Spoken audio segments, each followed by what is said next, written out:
Ho anareo efa ao mety maheno feo ve? Mandeha ve ny feo? Misy problème kely ilay micro dia tsy hay hoe afaka manome retour nareo azafady. Maheno tsara ve?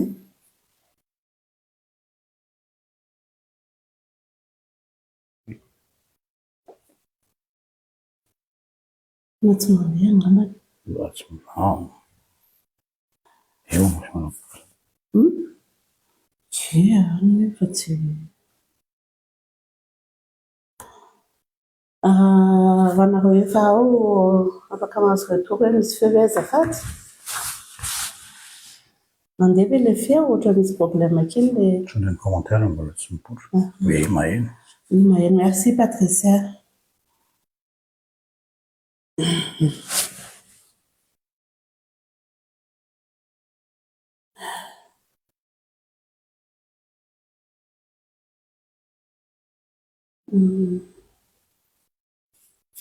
Karaha ty ambany maty.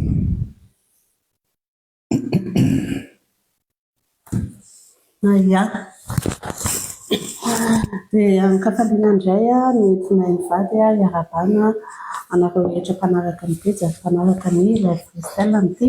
zoma harivariva ity. Satria moa taona vaovao tsika izao dia miarahavatsika na ny famindram-po, tombonandro, tombom-pahasoavana, mbola velonaina amin'izao taona vaovao 2026 izao. Rehefa nolazainay teto tamin'ny fiarabanana taonay teto moa dia izay tsy mba mpanao an'ilay hoe ingany ety taona ity hitondra soa, hitondra fahombiazana ho anareo satria ny taona tsy afaka manao ninina ary tsy manana fahefana na hanova zavatra, hanovana ninina mihitsy amin'ity taona ity fa ilay iray pahary tombony fotoana no angatantsika rehetra hiaraka amintsika tahantsika amin'ny fiainantsika iray manontolo amin'izay zavatra mety hiseho, amin'izay zavatra mety ho hatrehana mandritra izao taona vaovao izao sy ho amin'ny ho avy. Dia mirary sosiny tsara ho antsika rehetra tsakanavaka na ho anareo mpanaraka ny pejy izay mahafatrapô sy tena mankafy ny pejy na ianareo tsy dia mankasitraka ary tena mankahala mihitsy na ho anareo izao vao manaraka ny pejy na ho anareo mitikily fotsiny hoe inona mba zavatra misy hafa tsy misy akanavaka dia mirary sosiny tsara firarotsisy mitafitafy natolotra ho anareo rehetra ho lava velona azo hera azo tanjaka azo fahasalamana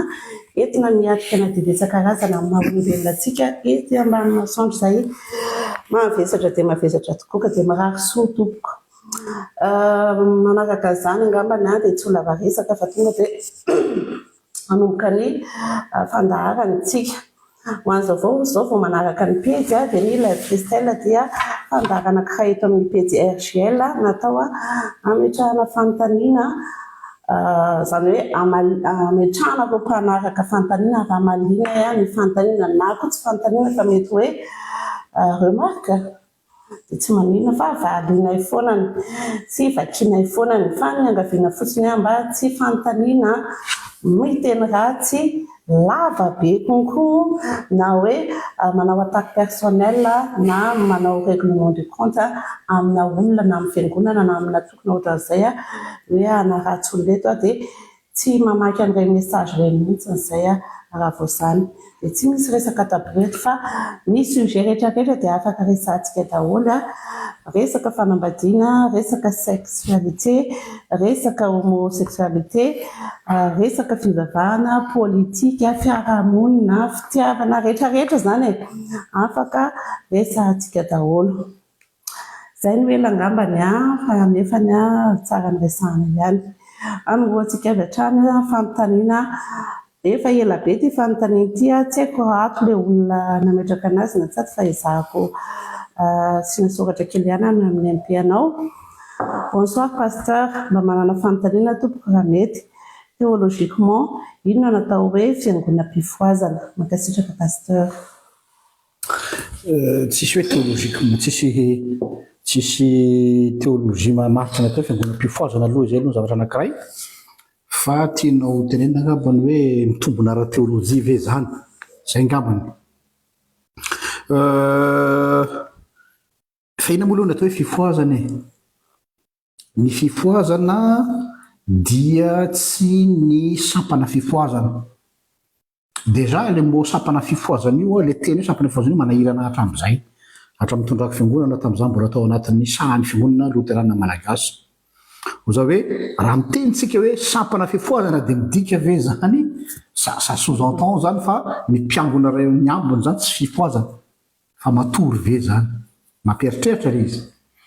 Dia avy eo taty-aoriana ilay hoe église de réveil ozy izy ny aty amin'ny faritra tandrefana zay mitsoka makany Madagasikara. Ina le hoe fiangonam-pifoazana dia amin'le terme hoe église de réveil no agasina. Ka l'église de réveil zareo no mitony tena ho église de réveil. Aloha zava ny resaka. Satria nahoana? Satria le mikorana be, mikotaba be, alléluia, amen, miteny tsy fantatra, manao rallye de miracle, manao zavatra extraordinaire. C'est un peu du show, du spectacle, de zay fiangonam-pifoazana zay, fa le fiangonanareo, le fiangonana hafa zany dia hoe tsy fifoazana fa satria misy liturgie matetika. Ny olona mitony tena fiangonam-pifoazana dia tsy misy liturgie fa mandeha amin'ny charisme an'ilay mpitarika. Dia manahirana be izy io zany hoe rehefa tonga amin'ilay fiangonana zay milaza azy ho fiangonam-pifoazana ireny tsika dia tonga dia miankina amin'ny filinina an'ilay officiant le mpitarika fitaovavahana,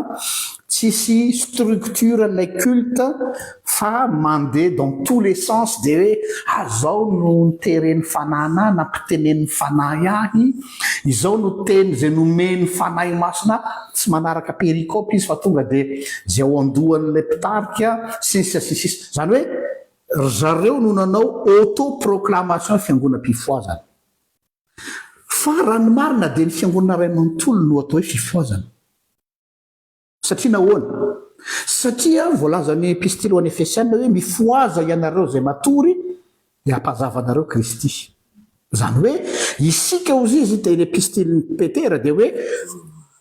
olona nalain'Andriamanitra ho an'ny tenany avy ao amin'ny maizina nafindrany ao amin'ny fanjakan'ny fahasoavany ao amin'ny mazava mba hanambara ny atsara n'ilay miantso anareo. Zany hoe izay rehetra navotana ka nahita sy nodioka amin'ny atsaran'izany Andriamanitra zany dia mpifo avokoa, sy ny mpiandrina atao hoe fifoazana. Mbola veriko tsara zay. Ary tsy tokony isy amiko zany hoe misy mifo misy tsy mifo.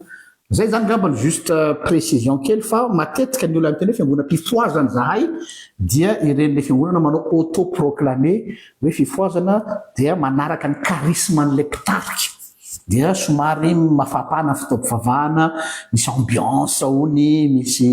misy rythme, misy mozika be, misy teny tsy fantatra, misy miorakoraka. Zay ny amin'ny zareo natao hoe fiangonam-pifoazana. Fa amiko dia ça n'existe pas zany natao hoe fiangonam-pifoazana zany fa rehefa fiangonana ianao dia dikan'ny fiangonana dia hoe olona nalain'Andriamanitra avy amin'ny maizina nafindrana ao amin'ny mazava ka hanambarany atsara n'ilay antsoanareo fifoazana daholo zany raha tokony ho izy ny mpino. Raha tokony ho izy fa mbola question mipetraka hafa koa zay. Fanontaniana manaraka. Salamy nareo mivady, nareo ve afaka manazava hoe maninona tsy maintsy lehilahy no mikaoty vehivavy na mamboaka fitiavana voalohany, dia rehefa misy vehivavy saha dia lazaina fa makorelina na kolovavy maneno na tsy mendrika. Iza no mametraka izany lalàna izany? Maninona tsy maintsy indraindraina sy hajaina be ny lehilahy, indrindra ny lehilahy malagasy. Un peu choquant ilay izy satria diso manambava vehivavy loatra ary ny mampalahelo dia ny vehivavy milaza ho lasa ny vehivavy mihitsy no lasa manambany tena amin'ilay izy ary manenjika vehivavy mitsovy aminy. Kanefa raha jerena dia tena maro ny vehivavy manam-pahaizana mihoatra lavitra ny lehilahy azy. Aiza ho aiza ny fahamarinana ara-baiboly hoe tsy maintsy hajaina be ny lehilahy dia ny lehilahy tsy maintsy mamboaka fitiavana voalohany. Misaotra tompoko. Problème culturel le izy fa tsy problème cultuel. Averiko, c'est un problème culturel fa tsy problème cultuel. Zany hoe olana ara-kolotsaina le izy. Misy fiteninay atsimo agny, za moa avy amin'ny Fort-Dauphin, dia ozy izy ny fiteninay agny, fiteny expression moa zany hoe gn'ampela sy mifioky. Averiko indray, gn'ampela sy mifioky, zany hoe ny vehivavy tsy natao hisioka. Rehefa adihadina tsara io am-pitenenana io dia misy lafiny maro. Déjà aloha rehefa miteny hoe vehivavy misioka ohatrany hoe misioka hoe miantso dia hoe c'est un peu vulgaire raha amin'ny kolotsaintsika zany, satria isiny amin'ny kolotsaintsika tatsinanina tsika zany manana ny atao hoe pudeur. Les pudeurs tsy haiko manodika azy amin'ny teny malagasy ohatrany hoe mahamenatra ozy tsika, mahamenatra tsy hoe timidité fa mahamenatra hoe tsy fanao, tsy pratika mahazatra. Anisan'izany zao le resaka hoe vehivavy mikaoty, zany hoe manana pudeur atsika dia hoe ohatrany hoe mampidina ny valeur atsika ray zay. Faharoa manarakaraka zay le hoe gn'ampela sy mifioky dia misy toe-tsaina patriarcal le hoe ny vehivavy zany dia tsy décideur. Any koa ny ambadika izy io, zany hoe matetika zany ny vehivavy dia olona entina ka tamin'ny toe-tsaina autant ny antiquité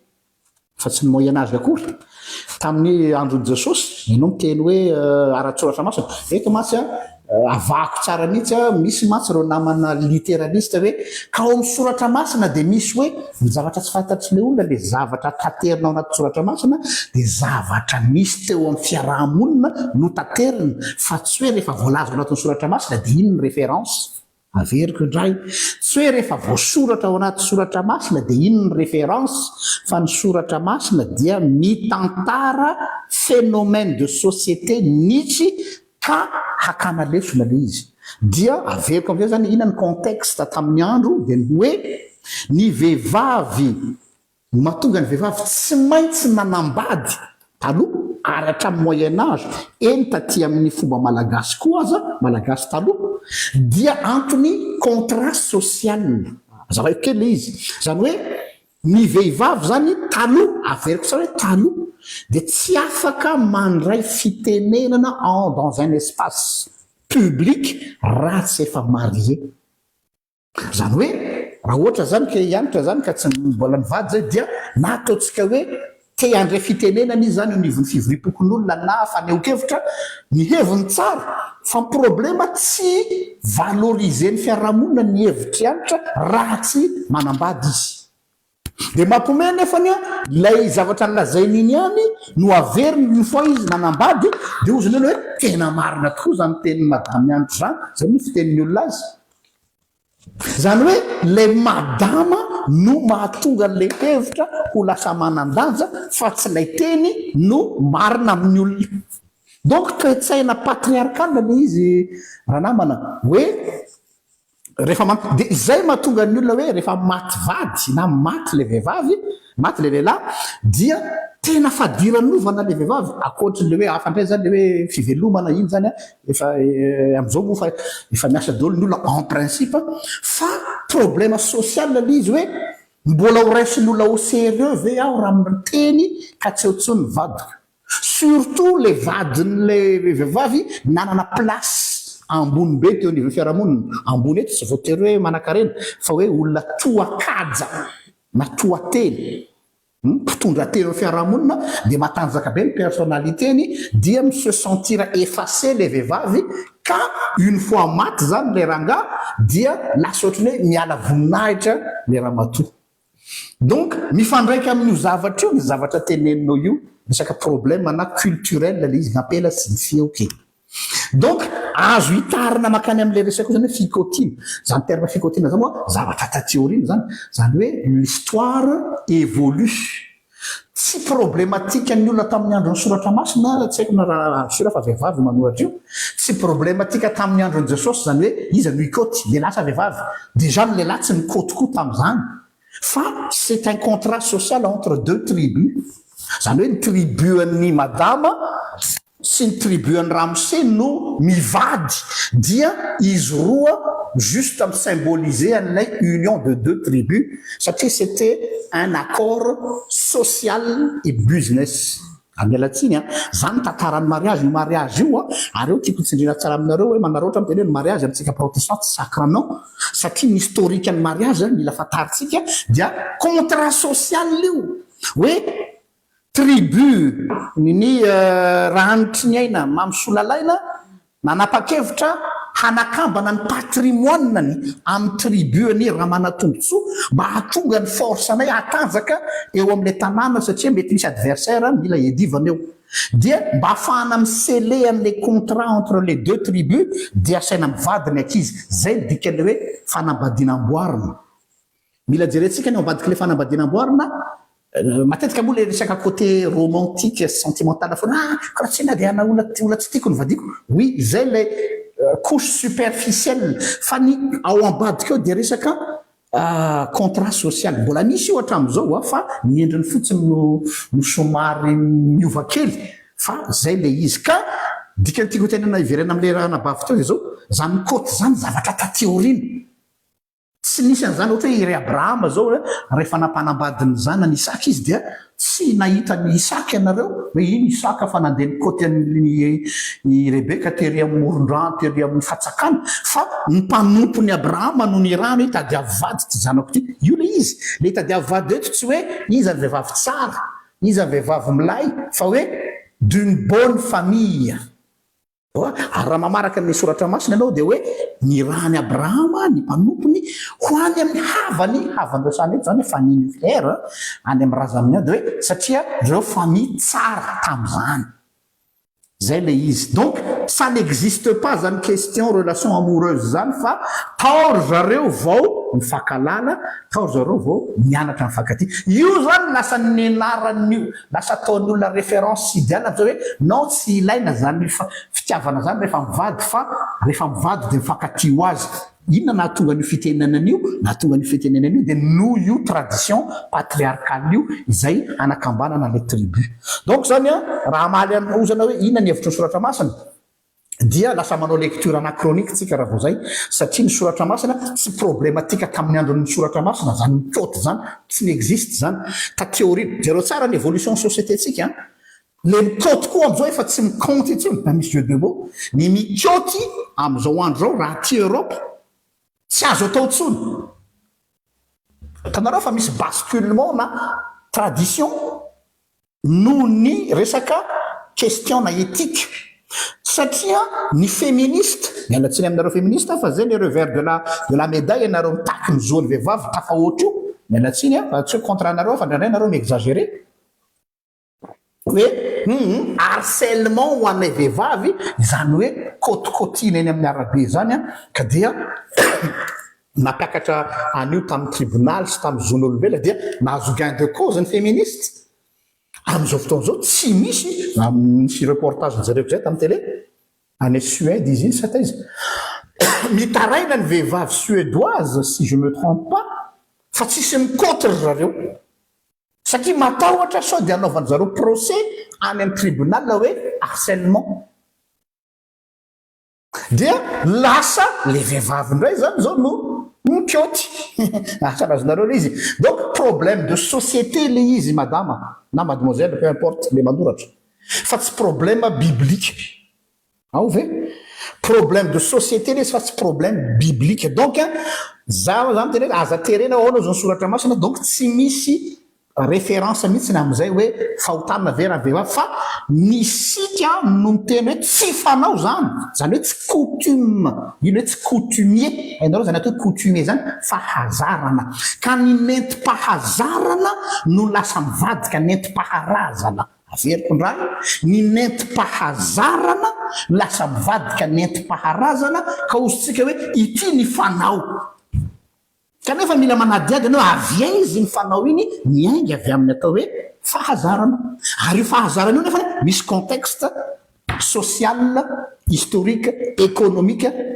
nipoirany dia nanomboka teo namboly tradition za zao zay mianakavy eto zay namorona tradition ho anay dia iny tradition anay iny ho perpétreny zanakay sy ny zafikelinay na dia efa tsy aty ambony tantso zay dia hiteny amin'izay ny zafikelinay raha fakapitso hoe ity ny fomba nyrazantsika raha manatombotsoa ka ny tena marina zahay roa no namorona an'izy satria ny situation teo anivinay mianakavy tsy voatery hoe le anay no référence mondiale tsy hoe ny anay no référence kristianne tsy hoe ny anay no référence biblique fa référence nay le izy satria namaha problema spécifique ho anay roa le izy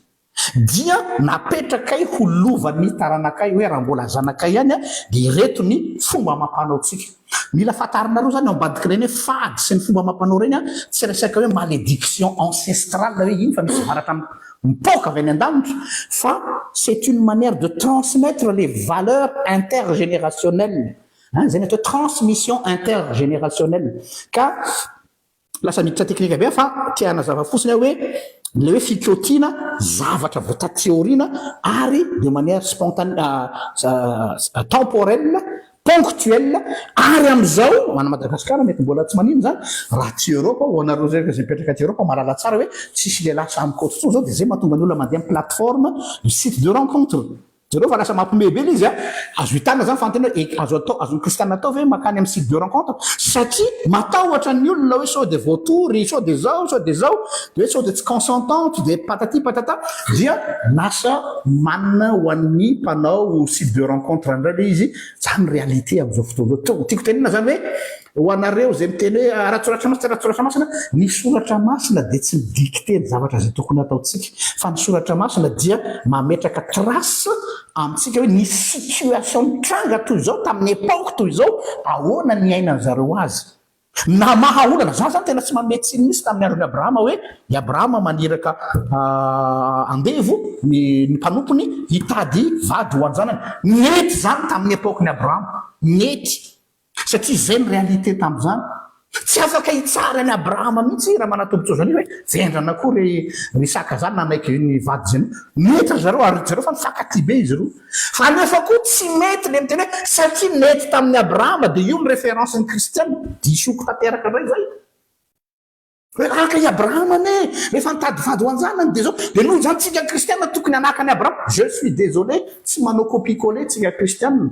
alors nous ne sommes pas des bêtes, nous réfléchissons. La foi chrétienne est une foi pragmatique, mais pas une foi des idiots. Oui, anka Abraham nanao dia anao kopiotrany Abraham koa na sy koa niraka piasa zany dia zany mba teneny le zanaky le olona voazaintsika atao sipany zanakay tsy tonga dia voapareny ao le olona na mety tory akany polisy tsy mety tsony satria tsy zay tsony le contexte tsy zay tsony le fiarahamonina am'izao azonareo izy zay zany lay karazana fanamariana sy fanamafisana kely amin'izay merci alohana makiko fanontaniana manaraka dia tsara tantarina ihany fa ny afahantsika manaraka ny fanontaniana dia amin'ny MP amin'ny page na MP amin'ny compte na mivady perso na mail ny WhatsApp kosany dia ialana tsiny indrindrany fa tsy afaka miasa tsony noho ny antony manokana. Fanontaniana manaraka ampifandimbiazitsika ny commentaire ao anaty commentaire mandritra ny live kokoa afaka metrahana fanontaniana somatsara andray commentaire araitsika tsisy mahafaly ono pastora mivady fa inona kay ny antony didipotra ao amin'ny baiboly raha scientifika mantsy dia hoe amin'ny resaka fahasalamana raha tsy diso za misaotra mialoha mivady teny tompo ara-baiboly tsy niko tsara mbola miverina teo ny baiboly dia tsy miteny hoe mila manao didipotra tsika satria voasoratra ao anatin'ny soratra masina didipotra fa manazava hoe inona ny nanaovana an'ilay didipotra tamin'ny andron'ny Abrahama sy satria iny zany no mariky ny signe ny alliance marika ivelany nataon'Andriamanitra ho signe d'alliance entre an'Andriamanitra sy ny vahoakany. Kanefa ny raha jerenareo historiquement parlant ny faritry Orient ray manontolo dia mifora daholo ny akabeazany. Jereo tsara fa ny tavaratra ny arabo ny africain sy tsika malagasy ny atatsinanina zany hoe misy aspect culturel le izy miavana atao izy oui zay ny mahandriamanitra tsika koa andriamanitry ny fahendrena misy resaka santé koa le izy donc zany za tsy miteny zay iny fa raha ara-baiboly zany raha ny tantara nisy tamy zany mbola tsindriko tsara tamy zany fa tsy hoe io atsika kristiana dia ny ny lehilahy dia ny forana satria mariky ny alliance dia mipetraka ny fanontaniana hoe ahoana ary zany ny vehivavy ve zany tsy tafiditra ao anatin'ny alliance satria izy tsy mifora non tanareo le izy fa symbole le izy symbole ny alliance c'est tout. Mbola commentaire ihany no misondry rakotondrina salama daholo fanambadiana le resaka lehilahy dia nature explorateur infidèle misy ny mahay mamijanona rehefa afa-po misy kosa ny mbola maminy foana fanontaniana raisina hoe olona misatisfaire ny go fotsiny ve ny olona nalama vavy milaza fa tsy mitoléré infidélité parce que le azana olona misatisfaire ny go fotsiny mialatsiny amin'ny mamosoa andriany aina rakotondrina fa affirmation gratuite zany tenao raha mahatonga ny affirmation gratuite matsy tsy misy argument preuve omenao constant ny ataonao oui zavatra fahita zany oui zavatra fitranga fiarahana zany oui fa tsy afaka anaovanao déduction sy conclusion hoe tena zay misy satria zao mantsy maha-dangereux an'izay zavatra zay lasa ho ataon'ny olona motif sy excuse hoe aka zay fa ohatra zay mihitsy ka ekeo zay mantsy le fond le fanontaniana hoe ego ve raha ohatra ka fotsiny ve ny olona hoe azo raisina hoe olona misy satisfaire ny ego fotsiny ve ny olona lasy vavy milaza fa tsy mitoléré tanao zay ny danger hoe ianao zany manolotra ny nature contre nature oui manaiky aho hoe raha amin'ny lafin'ny institution maritale aloha zava tsy miresaka sentimental avao tsara le mariage institutionnel et le mariage émotionnel dans le sens sentimental plutôt fa tsy émotionnel ny talohan'ny monogamie dia ny polygamie manaiky an'izany fa azadino fa ny polygamie dia tsy resaka ina filaza zany tsy resaka polyamoureux tanao misy le polyamoureux sy polyamoureux foron'ny olombelona daholo zany hoe tsika dia natao hitia olona be dia be dia miforonina le polyamoureux hoe za je suis amoureux de plusieurs personnes tsy mitovy ny polyamoureux sy ny polygamie dia système marital le hoe ohatra zao ny anatin'ny finoana silamo dia hoe manana droit tsy hoe privilège aloha koa zava fa misy mantsy miteny hoe privilège tsy privilège manana droit hanambady efatra izy saingy tsy indrina mazava tsara ireo efatra reo dia vady ara-dalàna mialatsiny ataoko amin'ny ara-dalàna misoratra ara-panjakana ary reconnu par l'État et la religion dia tsy automatique koa nefa le efatra fa tsy maintsy évaluer na en fonction ny moyen ananan'le olona satria io miainga avy am'le tantara hoe fomba moyen de subsistance ny arovana le système patriarcal hoe ahoana nafahana ny ohatrany hoe karazana ohatrany hoe misy olona zany te ho arovana ny patrimoine familial any manambady any oranga io dia am'izay fotoan'izay zany eo ambany fiahiny ka le mariage anake fanambadiana le polygamie fa tsy resaka hoe fampirafesana tsy mitovy zany tsy fampirafesana fa fanambadiana légal après tsika tsy miditra débat hoe mety sa tsy mety tsy any resaka fa manazava an'le terme fotsiny aloha donc raha resiko le fanontaniana hoe isika dia de nature explorateur la ny olombelona rehetra zany fa tsy afaka hiteny anao lehilahy ihany na ny vehivavy zany hoe ny olombelona zany rehefa tsy pariny filana mandeha amin'ny instant tsy tena hoe explorateur filazan'izany fa olona mandeha amin'ny atao convoitise ary io le lazain'ny soratra masina hoe à la vure ny convoitise donc amiko tsy afaka hiteny mihitsy hoe égoïste le olona raha vao mandany le partenaireny hanana partenaire hafa ka andriamanitra raha zao izy moa ny anaran'andriamanitra misoratra masina Elkana hainao ny dikany hoe Elkana Dieu jaloux dika le Dieu jaloux dia mitaky aloha tsy atoko hoe mitaky maniry izy relation exclusive eo aminy sy ny olona dia niraisin'andriamanitra ohatra mihitsy ny fifankatiavan'ny mpivady mba hanazavana an'le hoe tsy mety ny hoe sady manan'andriamanitra fa no manana azy dans le sens hoe tu peux pas aimer deux maîtres différents fa tsy maintsy misy tombo sy ana foana ary raha mijery no soratra masina pardon tamin'ny andro ny tradition ny Isaka ry Abrahama sisa dia hitantaratra nefa misy mahazo tombo sy ana tamin'ireo vadiny ireo ohatra zao hoe Jakoba zao lefa nanambady ny mady atao hoe apitaka azy nanambady Léa sy Raely dia i Raely no tiany Jakoba dia nan traitement de faveur an'izy mianakavy tao i Raely no mahazo tombony Léa tena nataony akilabao dia ohatr'izay koa na i Abrahama nahazo tombony manokana i Sara noho i Agar donc zany tsy maintsy misy dégâts foana iny na dia légaliser azy ka tsy le malégalisation an'le izy no mapety azy fa sur le plan moral mihitsy sur le plan personnel hoe nanany atao hoe fahotana définition fahotana tsy diko tsara za tsy hiditra définition moralisateur za tsy hiditra définition légaliste hoe didy folo hoe iny efa fantatry ny rehetra iny fa simplifieko le izy miainga avy amin'ny didy mpitiavana ny fahotana dia zay manimba ny hafa ny zavatra ataoko raha manimba ny zanako dia fahotana izy zay ny zavatra ataoko raha manimba ny vadiko dia fahotana izy zay donc hiteny vena hoe ka tsika efa manana nature explorateur ok zay zany lazain'ny fiarahamonina zay zany lazain'ny chercheur zay zany lazain'ny tradition mbola veriko tsara fa tradition miainga avy amin'ny atao hoe habitude iza nanametraka an'io iza no nilaza an'io no tonga dia apetraka ohatrany hoe tonga dia dictate hoe tiano marina zay zany mbola discuter fa ataotsika hoe zay zany no marina zany hoe le marina zay zany référence dia nyfanontaniana apetrako aminao rahalahy hoe nove izay nature explorateur anao zay izy zany hoe ka zay ka za explorateur andeha ianao exploration ok ina ny conséquence zay am'le olona égoïste ave le vadinao raha mijaly no ianao explorateur ahoana izy Paoly raha ny finanako hena ny mana fotoana lalako dia magnino tsy nakena tsy le hena ny problème fa le fait ny créer discorde donc ny azy zany tsy mitady lavitra hoe araka psychologie araka ny tradition araka ny hoe aka ny polygamie ny taloha fa ny monogamie tsy any olana aka polyamoureux misy an'izao oui be dia be ny théorie ary mbola discuter zany fa ny azy simple ary zay mahafinaritra ny fivana kristianina fivana kristianina zany dia mametraka ho référence ny atao hoe didy mpitiavana ina le didy mpitiavana manimba an'ilay vadinao ve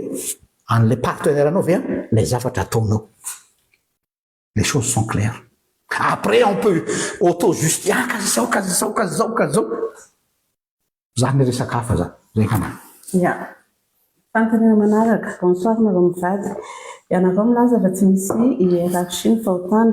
kanefa ve dia tsy lasa injustice indray zany ohatra ka hitovy ny gravité ny olona nangalatra voatabia iray sy ny olona ray homo satria ilay nangalatra tomate zao mety hanohanana ny manaovana izany na ratsy azy fa ny manao homo safidy na dia efa tsy naturel aza zany hitovy hoe fahotany olona mandainga mba iarovana ny namany sy ny olona ray mividy mpivarotelo dia ny fanontaniana manaraka hoe sokajian'Andriamanitra ho fahotana ve fahotana koa ve ny fahotana iny natao entina aminjena olona mankasitraka ya zao ny problématsika ny notion de justice tsika dia notion de justice sur mesure averiko ndray ny notion de justice tsika dia tsy misy référence na justice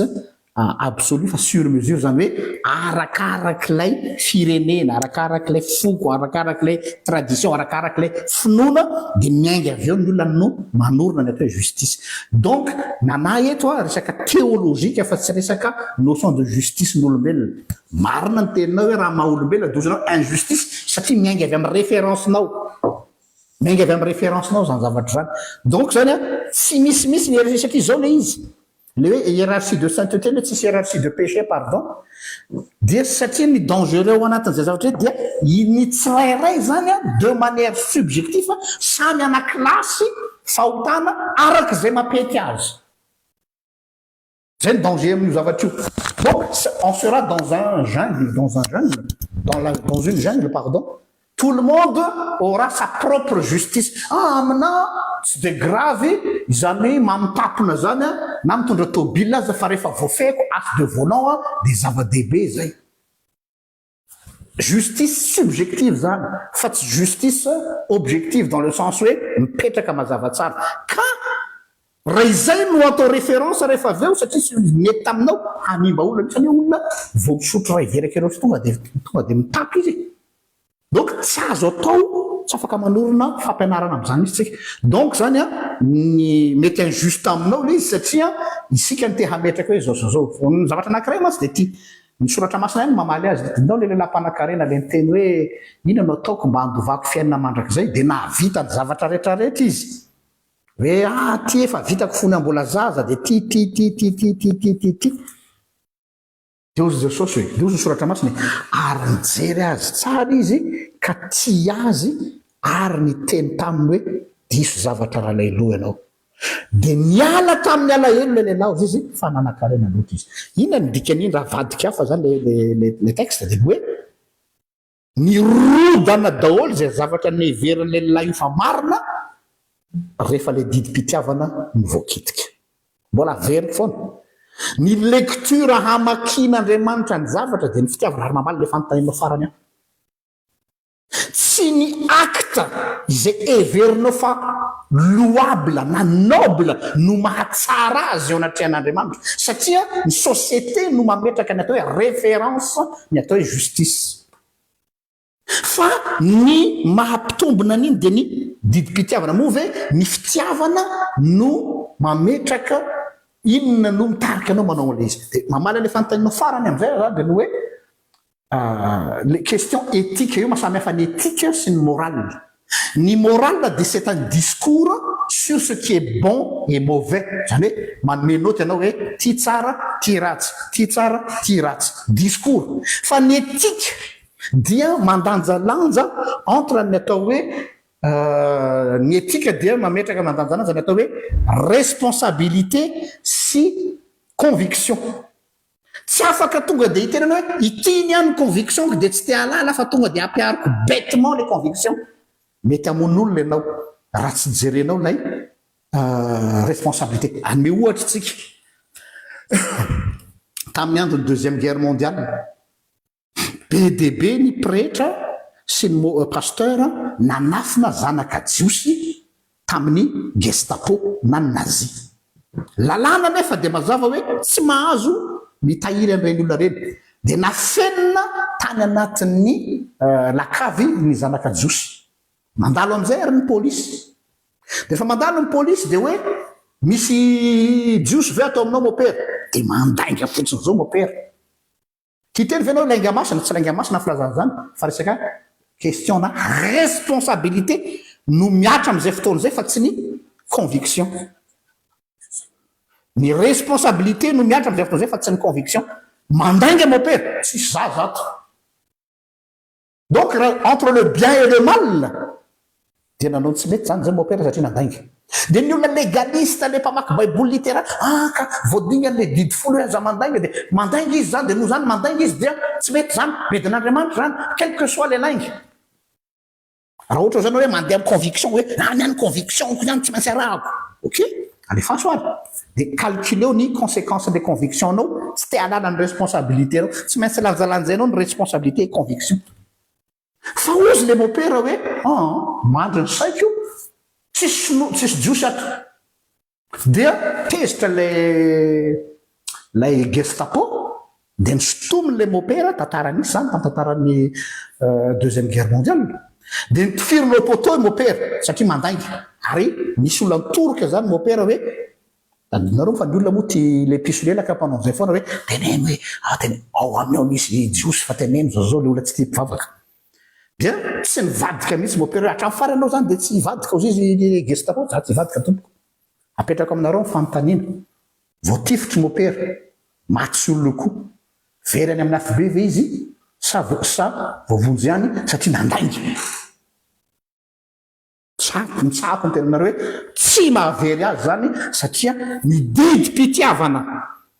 no ny baiko azy tiarovana an'le zaza dia nandaingy izy hoe tsisy zaza aminy exemple faran'izay extrême zany taneko zany fa raha miteny ianao zany hoe ina le atao hoe nanahy zany a nanay ary zay raha namaky an'le fiarabana tambovao iny nareo napetraka ay mazava tsara mihitsy hoe nanay ny éducation neny zanakay zay tsy miteny am'zareo ty tsara ty ratsy fa nanay a éthique hoe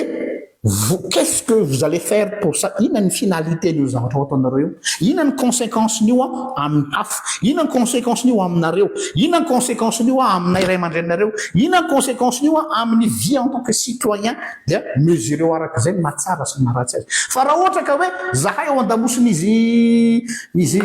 enina am'zao enina ko tiako miaraka amin'ny atotramo zao enina mianada efa lehibe moa ny anankiroa dia ohatra natsiny amin'izy ro vaty efa lehibe dia fa tsy tenina tsao fa hoe izy efatra aloha zany ny mbola atao ambany masonay dia isaky nisy zavatra izy dia allo papa sy maman mety ve zao dia zaza miakindoha lehibe ny kristianina ohatra any zazakely ara-pana foana andasy aloha antany amin'ny paster anay a andasy aloha antany amin'ny opera anay a fa ampafantaro azy le hoe conviction responsabilité ny équilibre entre nareo zavatra roa reo a no afahanao mamaritra ny atao hoe ce qui est bien ce qui est mal c'est tout recette tsotra kely zay ny aminay a matetika io tsy tiany olona légaliste piétiste puritain ka zay mahatonga le hoe ohatra zao fa manina zanakareo mandoko volo ohatra le zanakay vavy anankiray iny fa manina zao pasteur manao tatouage fa manina zao hianatra manao piercine be deaibe dia satria ny olona mametraka liste hoe tiany tsara dia ohatra ny hoe manao tsipika zany hoe feno case 1 case 2 case 3 case zany dia feno zany ty case bien ty dia olona tsara zany nianatra satria na feno au moins 80% tam'le case bien dia ma 2% fosa tam'y case mauvais dia fiarahamonina no mametraka hoe olona tsara izy satria nafeno fepetra napetraky ny fiarahamonina fa ny fantanyna mipetraka hoe inona ny impacte an'izay a au niveau ny fiainany aminay mivady amin'ny ankizy rien du tout donc ça ne le fait pas de quelqu'un de bien ou de mauvais zay zavatra zay zany lay raisonnement ambadika le hoe inona ny tsara sy ny ratsy zay tsy mahatonga tsy mametraka hiérarchie mihitsiny satria c'est pas une question qu'est-ce qui est bien qu'est-ce qui est mauvais mais qu'est-ce qui inona ny conséquence n'izy manimba ve izy sisa sotra be zay dolona anay zany ny moteur manosika anay dia tsy voatery mitady validation ny fiarahamonina zay tsy voatery mitady validation ny fiangonana zay fa zay mahalala ny anton'zay inonay a dia ino no baiko anay ny ataony rehetra voilà un peu any salamo inona ka no mampiavaka ny olona makiavelika sy ny demoniaka tsy samy devoly andro miasa amin'izany ahoana nanavahana hoe ity olona ity misy araky-tsaina tsy samby misy devoly andro manontany efa somary nasitsika fampianarana lavalava ngamba ny tato amin'ny page ny amin'le resaka hoe démoniaka sy ny sisa tsara ianao ngamba ny mamerina kely an'izay any amin'ny youtube na any amin'ny podcast fa raha veriko tsotra fotsiny mba tsy handany fotoana be mialatsiny zavatra efa natao zany tsy iverenina ela mba tonga atsika afaka mamaly fanontany abetsaka ny hoe machiavélique même le mot machiavélique aza dia hoe diabolika ihany ko diabolika dans le sens inona aloha le hoe diabolika sy ny démoniaka tsy mitovy les diaboliques quel est le sens quel est l'objectif du diable l'objectif du diable c'est créer la division et culpabiliser ça y est. Donc je peux être diabolique moi pasteur oui rehefa za micréer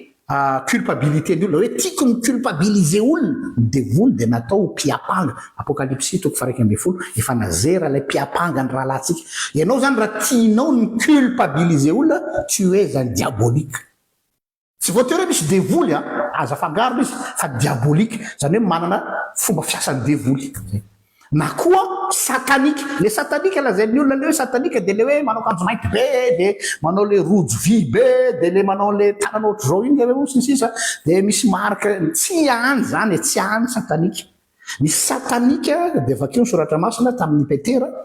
rehefa niteny jesosy hoe ny zanak'olona dia tsy maintsy ho faty dia ozy izy petera sanatry aminao zany dia tonga dia jesosy anivokanao ry satana savady dia le satana eto tsy hoe kory hoe ipetera ny satana fa le hoe ny hevitra ao zany dia hevitra tsy hatateraka ny obstacle. Satan égale obstacle. Tout ce qui est obstacle ho amin'ny asan'Andriamanitra dia c'est un projet satanique. Fa tsy midika hoe misy satana ao anatin'ilay olona. Zay zany le hitanareo zao entre parenthèse Poutine zao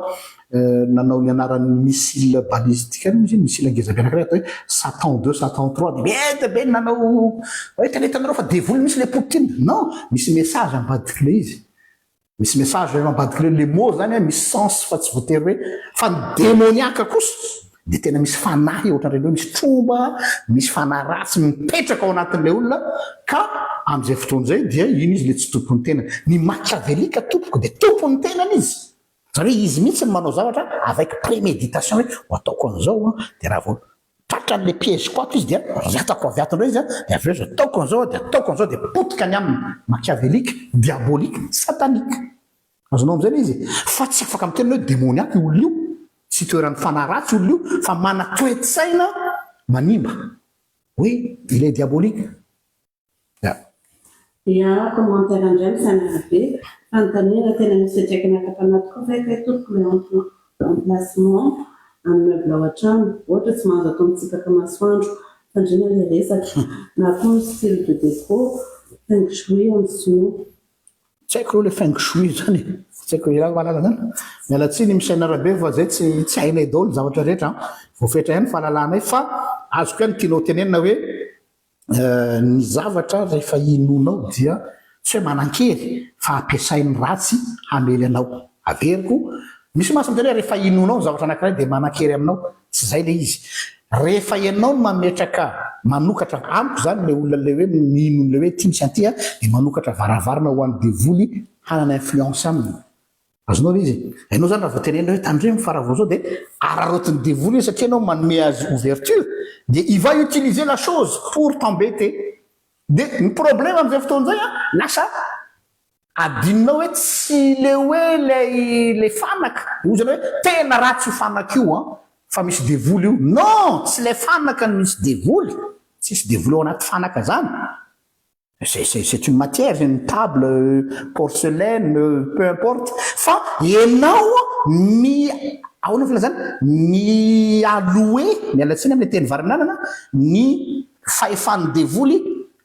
amin'ny alalan'io zavatra io dia azon'ny devoly ampiasaina io zavatra io ananany maina izy aminao dia zay mampametaka devoly dia lasa inonao fa le zavatra no ratsy fa tsy ny devoly. Nisy kana namana mpiara-mivavaka anankiray taloha zay dia nanao témoignage toranie zay mbola nanao fiofana tamin'ny fotoanandro tamin'ny Mandriambera dia hitanareo zany izy zany kristianina niovafo dia mpanao bizina maloto. Tantara marina ty dia le mpanao bizina maloto dia ny fanaka rehetra ao an-trano ny akabeazana zany fanaka azony tamin'ny afetsifetseny. Zany hoe namitapitak'olona izy nanao afera maloto dia be zavatra lafo vidy ao aminy montre murale le lafo be reny télé le milay be tam'izany mbola tsisy téléplasement fa le télé ngeza be fotsiny sisy tenao zanareo ny zavatra nisy vao niova fo izy dia nampianariny dia mitanao ny olona koa sa ratsy fanatsika mpivavaka ohatranao zany jaloux le mpivavaka zany mahatonga le mivavaka ao an-trano manao vondrom-bavaka dia mahita le fanaka dia tsony zany zao fanaka azo tamin'ny devoly ohatry zany le mpivavaka tsony zany zao le fanaka azo tamin'ny afetsena dia ino zanareo mirokorokin' le mpivavaka le olona hoe toteo reo fanakanao reo fa fanaka azonao avy amin'ny afetsena tahaka ny hitanao le famakina le soratra ataovy tahaka ny Zakaiosy na Zakaiosy dia noentiny tany amin'ny Jesosy daholo ny fanany rehetra dia reto nangalariko tamin'ny fanambakato nefa ny zavatra noentiny Zakaiosy tony hoe vola halatra donc zany remboursement no atao zay ne nataon'ny Zakaiosy hoe dia ohatra hoe za zany atao hoe DG ny orinasa anankiray dia nanao corruption dia nalaiko daholo ny vola tao dia rehefa mirebaka dia averiko ny volan'ny orinasa zay ny dikany. Dia iny tereny zalana anaovana interprétation littéraliste fondamentaliste mampimebe zay dia imaginenareo tantara nisy ty nangono daholo ny fanaka rehetra atao an-trano zay azony tamin'ny afetsena dia nipitehina teny amoron-dranomasina mianaran'i Jesosy nalaina le damasy be le marteau be dia mianaran'i Jesosy dia pa vakina ny télé pa vakina ny salon tsara tarehy be pa fa vakina dolo ny fanaka tao an-trano zay tena hoe lafo vidy satria azo tamin'ny alatra za tompoko dia tsy d'accord amin'izany mety ho tezitra aminah nareo zao anao fanaka tokony ho ampiasainao an-trano mba handraisanao olona hiara hivavaka lasa tsisy tsony ao aminao tsy zay ny atao hoe mibebaka tsy zay mihitsiny hafa ndray zay tiako tenena aloha hoe avy amin'ny devoly hitanareo le terme misy avy amin'ny devoly démoniaka sisa mahaiza tsara manavaka ny zavatra ianao zao raha ohatra hoe imaginenge hoe ianao zany zao taloha mpitety an'ireny le toerana misy doany fanaovana fanompontsampy reny dia nitobilanao nitateranao dadilahy sy dadarabe sy neny rabe dia ho pitehinao ve tobilanao io satria nampiasainao tamin'ny fanompontsampy c'est pas ridicule ve zany ridicule zany donc mila manana fahendrentsika amin'ny zavatra rehetrarehetra sotra tompo ia fanontaniana manaraka salama pasteur lehilahy vala amin'ny 20 taona miasa amin'ny travail en ligne poker en ligne pendant 4 ans ary tena navela lay miasa tena ndasolofa tobele fanontaniana dia sefana kely ary tena navelona ilay miasa tena an-trano ihany efa nahazo $1500 par mois teo en 2023-2024 mbola tsy nafantatra amin'ny Jesosy tamin'io ka tamin'ity début 2025 ity nisy olana be ny fiainanay ka nisy fiantraikany tamin'ilay asa nandalo ny fanesitra hatrany aretina tsy fahoizy menakavy ka tena tsy tesitafarina mihitsy tonga natao tanina ny asa ka lasa mitodika tamin'Andriamanitra za ka lasa mivavaka teo avy nandray an'i Jesosy amin'izao za matsavana vita amin'ny tompo ka mba te hizara ilay pokeran ligne amin'ny tanora nasetsika avy aty amin'ny fiangonana misy anay fa tsisy mety akizarona dia iray ary tsisy manaiky daholo ny lehibe fa tonga dia mitsara be fatao zareo hoe loky io fa tsy azo atao tsisy mikomprendre raha namanady azy ak zareo fa tonga dia hoe tsy fotsiny fa loky io raha ny hevitro manokana nefa dia tena hoe milalao zaho anatin'ilay izy fa nanao fitotongana teo amin'ny $250 par mois eo no raisiko amin'izao satria miverina mihintina le mety ambany be za ina mba torevitro pasteur tsy asa maendrika tokoa hoe io travail en ligne io za nefa mba te hizara asa amin'ny tanora fa tena entana chômage dia Antananarivo amin'izao mangataka torevitra pasteur be izay rehetra nakako torevitra dia non daholo za raiky sisany efa za mahazoto tsara hizara fiainana ho an'ny tanora satria promotion navotan'i Jesosy aloha hazava tsara ny resaka tao ianao navotan'i Jesosy fa tsy hoe impokera na navotan'i Jesosy anao aloha miavaka be zany resaka zany il faut pas faire de amalgame na confusion ozana hoe nisy zavatra nahazo anao tao dia navotan'i Jesosy tao ianao amin'izay nahazo anao oui mais cela ne veut pas dire que Jesosy est d'accord avec le fait que vous faites ça za tsy miteny hoe ratsy na tsara aloha le teninao farany masy tiako ahitsy kely ma ohatra ny hoe tetena hoe Jesosy zany nampiasa le pokera ka namonjena non za zao mahalala ola koa hoe barman izy dia nefa navotany Jesosy tao anatin'ny mahabarman azy mety ataontsika hoe sisa maramily izy za zao mahalala olona kristianako tao amin'ny fimbonana misy dia ex mafia izy dia izy mpanao recouvrement de fonds ho an'ireo olona tsy mahalotrosa dia le mamono mihitsy nefa tao anatin'izay izy no nifanena tamin'ny vadiny fomba namonjen'Andriamanitra azy tsy midika koa rehefa mety le activité professionnelle satria niona tamin'ny vadiny tao izy ka avotra tao allo zany tena hiavaka tsara mihitsy any raha izay faharoa misy tsy mazava amiko le fanontaniana ho zany hoe manao travail poker en ligne ianao ve miloka mahazo an'le vola sa mpiasa an'ilay poker ohatra ny tiako tenena zany ohatra hoe miasa amin'ny casino anao zao dia ianao zany mpiasa an'le casino mampanao poker an'le olona dia ao anatin'iny ianao mandray karamanao eo any fa mandray prime sisy zay io zany efa hitako io fanontanianao io fa tsy nazava amiko fa naizanona tsy zany za personnellement zany ne joue pas avec le feu rahalahy satria kely fotsiny tsika misy tenina ray aman-dreny pasteur fanodimandry izy pasteur Zakary Tsivoer zay hoe mbola tsy teraka ny devoly dia efa nisy izy mbola tsy teraka ianao dia efa nisy ny devoly zany hoe ianao mieritreritra anao hoe za maranitra tsy ho azon'io mety possible fa tôt ou tard tsy maintsy bascule anao surtout rehefa mahazo le appât du gain dia mes problèmes ane le addiction amin'ny jeu avy ohatran'ireny olona manao affaire rehetrarehetra ireny fa ny olana dia le engrenage na addiction tsy tafalo tsony ka za personnellement tsy hoe kory hoe no ianao ohatra manao opération de charme ianao hatreto aloha zay olana antaniko dia manameloko za tsy hoe manameloko fa za tena miteny hoe faites attention parce que vous marchez sur des œufs ary mora kely ianao dia mibascule be dia be ny olona ohatranao zany ny teny an'izany fa rehefa ela ny ela dia le olona ihany conscient hoe tsy plasiko tsony ty fa nalohany ala ohatra zao anome ohatra anankiray aminao hoe misy olona miasa tamin'ny restauration foana izy hatramin'izay na olona azy tsisy mahafahotana ny restauration marina fa hoe misy olona misotro whisky misy ngamba fotony zany fa au fil des temps tsy mety tamin'ny tsony le izy satria lasa mivadika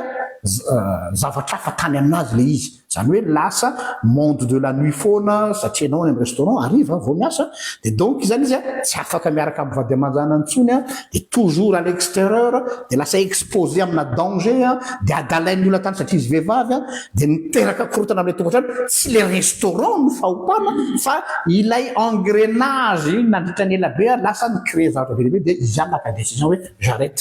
fa tsy miteny akory zany hoe fahotana ny restauration mety mbola mety amin'ny tanora fa mety tsy mety amin'ny manambady aman zany ohatra ho azy donc c'est du cas par cas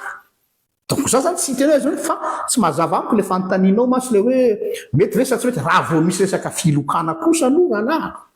dia za tonga dia miteny aminao ne joue pas avec le feu ne joue pas avec le feu satria addiction io ohatrany toka ihany ohatrany za ohatra hoe isotro labiera zao ohatra tamin'ity fety zao misotro labiera zay fa tsy hoe ka avy amin'ny tompo tsy mampanino io dia ao fa ataoko sanandro dia farany tsy afaka tsony anao fa lasa hoe ampitombo telo dia 4 5 10 20 dia farany anao lasa alcoolique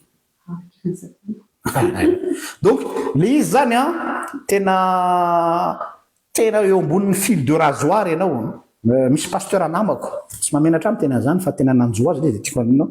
narary izy dia rehefa narary izy dia niteneny docteur hoe tsy maintsy misotro dova isan'andro ianao alcool satria tena mana problème mihitsy any tsy ampy alcool vatana zany hoe tsy mifixe alcool mihitsy zany le organisme tsy solution afa-tsy zay dia tena nanafatrafatra mihitsy docteur hoe tia ny consommation anao par jour ary nanazy tena nekinanena mihitsy fa tsy resaka hoe marary adoha kely fotsiny dia ny problème nahazo tsiro ny rakoto dia rehefa nahazo tsiro ny rakoto le portion tenany docteur ohatran'izay lasa cafetière ny teo ambonin'ny latabatra cafetière divay fotsiny dia mamitato zao izy lasa alcoolique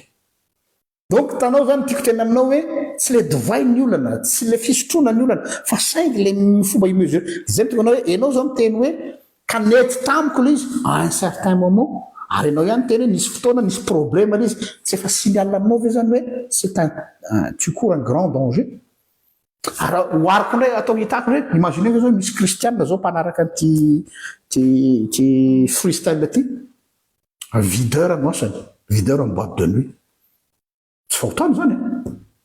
non c'est un travail comme tout le monde misécuriser an'le endroit izy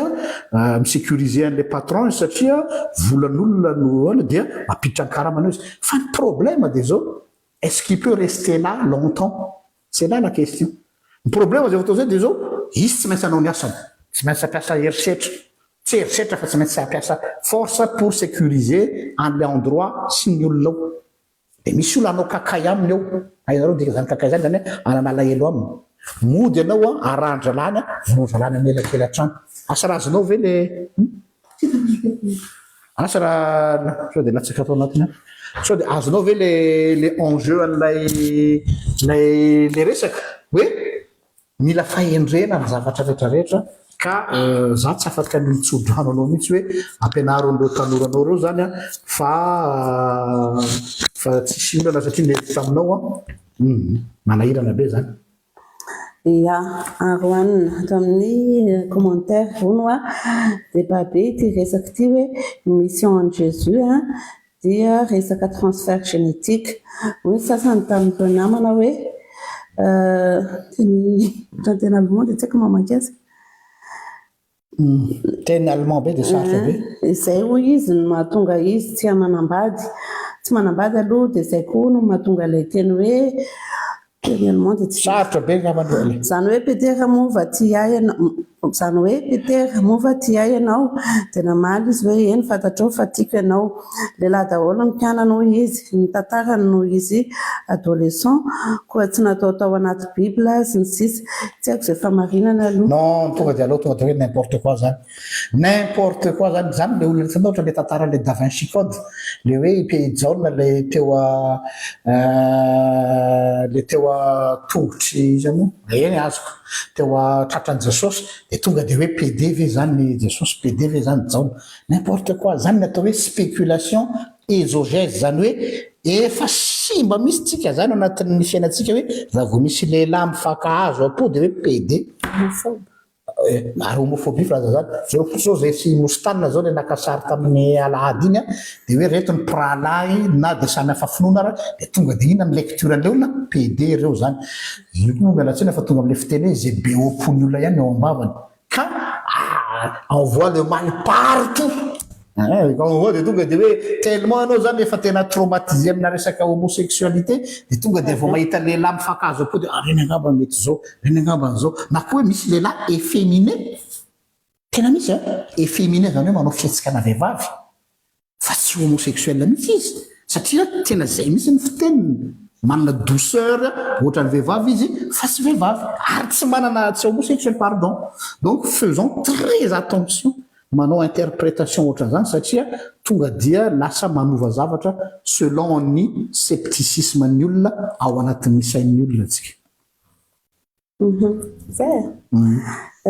fanontaniana manaraka nandeha tany Madagasikara za tamin'ny novembre fa dia tena lasa marobe ny zazavavy hitako tena manao ny fanafody gasy io mba zahona avenir tsara hony ny olona lehibe izay hitako taloha miafina rehefa manao fanafody gasy fa ankehitriny amin'ny geste mihitsy ny zazavavy manao anazy fanontaniako fa tena mandaitra marina ve fanafody gasy atao zareo io déjà moa le tena hoe fanafody gasy tena tsy tiako mihitsy ohatra ny hoe tonga dia ny gasy fe zany tena olona farak'izay tena tia milalao ody manao koa ny afrikanina aloha ngamba dia atao hoe filalaovana ody fa tsy asina ody gasy fa samy manao daholo ny olona tena hoe maro ny constat lazainao io hoe mafy le fiainana ary efa mafy le fiainana dia tous les moyens sont bons zany mbola zavatra maivana be zany lazainao zany fa inona zavatra tsika haritra reto Facebook fotsiny zantsika tsy teny hoe fanafody entre guillemets hoe fanafody tsika fa tsy mamenatra ny gasy tsony amin'izao fotoana izao mampiseho fitanjahana amin'ny Facebook dia reny olona reny avy eo misy miaborde dia manao tanareo le manao influenceur reny dia mivarotra dia mamelona ny ankohonany sarotra le fiainana dia ny zavatra tsy fampiseho masoandro rehetra amin'izao fotoana izao aseho ary amidy mihitsy amin'ny alalan'ny hainao manjery mba ahafahana mampita ny olona ka constat social le zavatra teneninao hoe tena misy eo zany hoe mandaitra resa oui mandaitra dans le sens hoe misy efficacité ka misy fanaratsy miasa amin'ireny tsy misy sous-estimé misy tsika tandreny hoe za kristianina dia non za matoky an'i Jesosy dia isotro mamafady dia tsy ampanina zany dia efa fantatr'olona zao ianao fantatra zao le olo io fa pardon efa manana eritreritra ratsy aminao dia ianao mbola andeha ihany non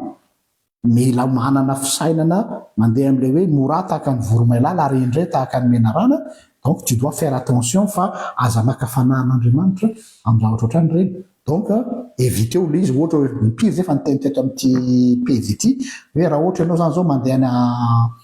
any amin'ny côte mandeha any amin'ny voyage ka raha tenen'ny olona hoe tsy azo atao ny mihina kisoa eto amin'ity toerana ity dia tena mila rahanao zay tsy hoe par crainte fa satria zay le fiaranan'le olona eo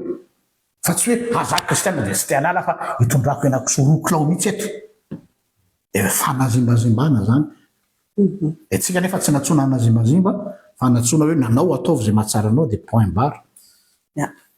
salama tompoko za tsy kristianina efa mpanaraka amin'ny pagenareo ny tena marina dia resaka politika ny tena rapa dia le vidéo mampianatra fiainana andavanandro ireny moa mazava ho azy mitsikavitry tompoko dia tena ilay fivavahana mihitsy ny tena namodika firenena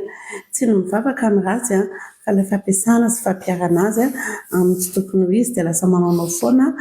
na manao mpitony kristianina maro tsy manana solution reny ary mivady tompoko mba hahatonga kristianina maro ahy hanavaka tsara sy tsy handeha amin'ny fo sy maniditsidina fa mba pragmatika fa tena lasa ny kristianina indray no manindra amin'ny mpitondra fandimby teto Madagasikara makasitraka tompoko marina loatra zany zavatra tenenao zany saingy zay le hoe taotrano tsy efa ny olo rery ngeza be le Madagasikara ary tsika eto amin'ny Facebook ny mpanaraka mipejy eto misoratra fotsiny no 82 000 hatreto donc tena mbola lavitra be déjà le 82 000 reo tsy manaraka damolo fa zay fotsiny aloha misoratra eo de tsika zay manaraka eto ka ozana hoe inona ny azo atao tsisy ninninina azo atao raha tsy zay ny antony mahatonga anay mirotsaka amin'ny raharaham-pirenena azavaiko le izy zahay zany dia resy lavitra fa fotoana zao ivoahana ny rindrina efatra ny fiangonana zany hoe les convictions religieuses spirituelles anananay tovozonay avy ao amin'ny fiangonana hoentinay ho lasantsy ho angovo hoentinay hanatsarana ny fiainan'ny fiarahamonina eo no tsy tovizako hevitra amin'ireo rahalahiko mpitoro filazantsara hoe handeha ho any amin'ny fiarahamonina ho mba hitaona an'ilay olona ho lasa kristiana tsia ho any amin'ny fiarahamonina zay mba hampiatra ilay didim-pitiavana hoe tany amponja aho dia novanginareo tany amin'ny hôpitaly dia novanginareo nona aho dia nomenareo hanina tsy sisa izay no andrasana amintsika amin'ny atao hoe éthique sociale eto azo dokafako manokana ny fiangonana katolika za pasteur kanefa dia re misy zavatra tena deraina ny katolika dia ny katolika zao manana ny atao hoe doctrine sociale de l'église za tena misaotra anareo katolika ny am'izany zany hoe tsy anareo Madagasikara io fa avy aty anareo fiangonana katolika ray manontolo fa tsy haiko mora miatra ny Madagasikara izy io na tsy fa za nanaraka formation tsy ndriko tsara nanaraka formation ny doctrine sociale de l'église catholique maheno tsara ve ny protestante etra natsonao nanaraka formation en tant que pasteur hoe misy formation ty raha mahalinanao ianaranao ny atao hoe projet ino filazan'izay projet zachet zakaiosy zany dia ao anatin'io mianatra ny atao hoe doctrine sociale fa tena mahalalako zavatra be dehibe ary makasitraka anareo fiangonana ravavy katolika dia somary ny sainto kely ihany rehefa vita le formation hoe aiza zahay protestante satria taraiky be tsika ary misy famarina ny teninao hoe lasa misy dichotomie mialatsiny amin'ilay teny vahiny zany hoe misy cloison am'le hoe spirituel sy ny fiarahamonina zany hoe le olona zany malasa christianisme platonicienne ny misy ao Madagasikara ho an'ny protestante no resako ina le platonicienne avy amin'ny Platon ina platonique ny platonique dia manavaka hoe tia ara-nofo tia ara-panahy tia ara-tsaina dia tsy mifampiditra ireo fa ny andray dia ny zavatra voaraiko rehefa niofana n'io zavatra io dia hoe christianisme approche aristotélicienne no mety au Madagascar christianisme aristotélicienne iny Aristote avy amin'ny Aristote ny Aristote de Noué ny Aristote de Noué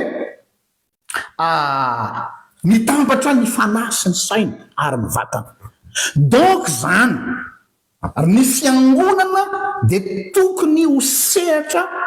anankiray ahafahana mitaiza ny olona ara-tsaina ihany koa za zany tena mety hoe ohatra ny cours de citoyenneté tena malahelo fa tsy misy cours de citoyenneté au niveau ny fiangonana tokony isy zany any amin'ny sampana ny fiangonana ahoana ny ampianaratsika ny zanatsika ny atao hoe droit ary andraikitra citoyen ampio ny programme anareo any amin'ny sekoly lahady ampio ny programme anareo any amin'ny STK ny sampanatora kristiana ampio ny programme anareo any amin'ny KTLM eto zany dia KTLM eto zany dia hoe ny kristiana tanora luterana ho anareo fikambanandehilahy sampana fikambanandehilahy kristiana mba tsy manatra baiboly fotsiny efa tsara fa mba asivo ihany koa ny mianatra baiboly ny amin'ny atao hoe citoyenneté anareo fikambanam-behivavy fa tsy mianatra hira fotsiny sy manao gâteau sy manao crêpy sy manao zaitra fa asivo hoe inona zany atao hoe inona ny attente ny fiarahamonina amintsika kristiana fa za milaza aminareo fa misy zavatra azo atao tsara mihitsy débat de société ohatra fotsiny zao hoe ahoana ny anampiana ny olona anankiray zay hiarany ohatra zao ny ao nivon'ny fiangonana zao hoe ny vehivavy hiarany atao violence conjugale tokony asiana resaka zany tokony misy centre d'écoute amin'ny fiangonana hoe raha misy vehivavy iarany herisetra ataony vadiny azy aiza misy centre d'écoute aiza misy olona afaka mamonjy azy inona ny conseil social hoe aiza ny birao alehany raha hiarony zoany izy anisan'ny responsabilitétsika to fa problème de tokony problème nasitsika dichotomie zany hoe nampisarahantsika zany ny vatana saina fanahy de io ny dégâts zany donc io amiko fahitako azy a tena miankina am'le fomba fijeryn'le mpitandrina sy le pastora izay soit izy platonika be fotsiny soit izy aristotélicienne voilà aya fanontaniana manaraka salama tompoko misy tena misoratra masina hoe izy Andriamanitra nefa mandamina melon'ny fiainantsika misy aza hoe mbola tanam-boaka ianao dia efa nisafidiako sy ny sisa zany hoe tompoko tsy efa prédestination ihany hoe ity mpanompoka dia ity tsy mpanompoka ny fampianarana eto mantsy dia Jesosy tsy manao amboletra hoe tsy maintsy manaingy sy mino fa satria efa voafidy saingy afaka zavaina hoe tompoko satria efa tsy azoko tsara azondreo hoe déjà aloha diso le hoe aiza tsy nanome référence ny ao amin'ny soratra masina hoe Andriamanitra efa nandamina melo ny fiainantsika hoe misy aza hoe nandamina aiza misy an'izany hoe nandamina melo interprétation zany de avy eo misy koa hoe tany am-boka de efa nifidiako samy hafa be zany resaka vocation sy resaka fifidianana hoe amin'ny famonjena ny vocation ry ohatra zao hoe ry Jérémie zao de hoe fonony anao mbola sy tany am-boka de efa nifidiako donc resaka vocation amina andraikitra ministère oui ça existe fa ny hoe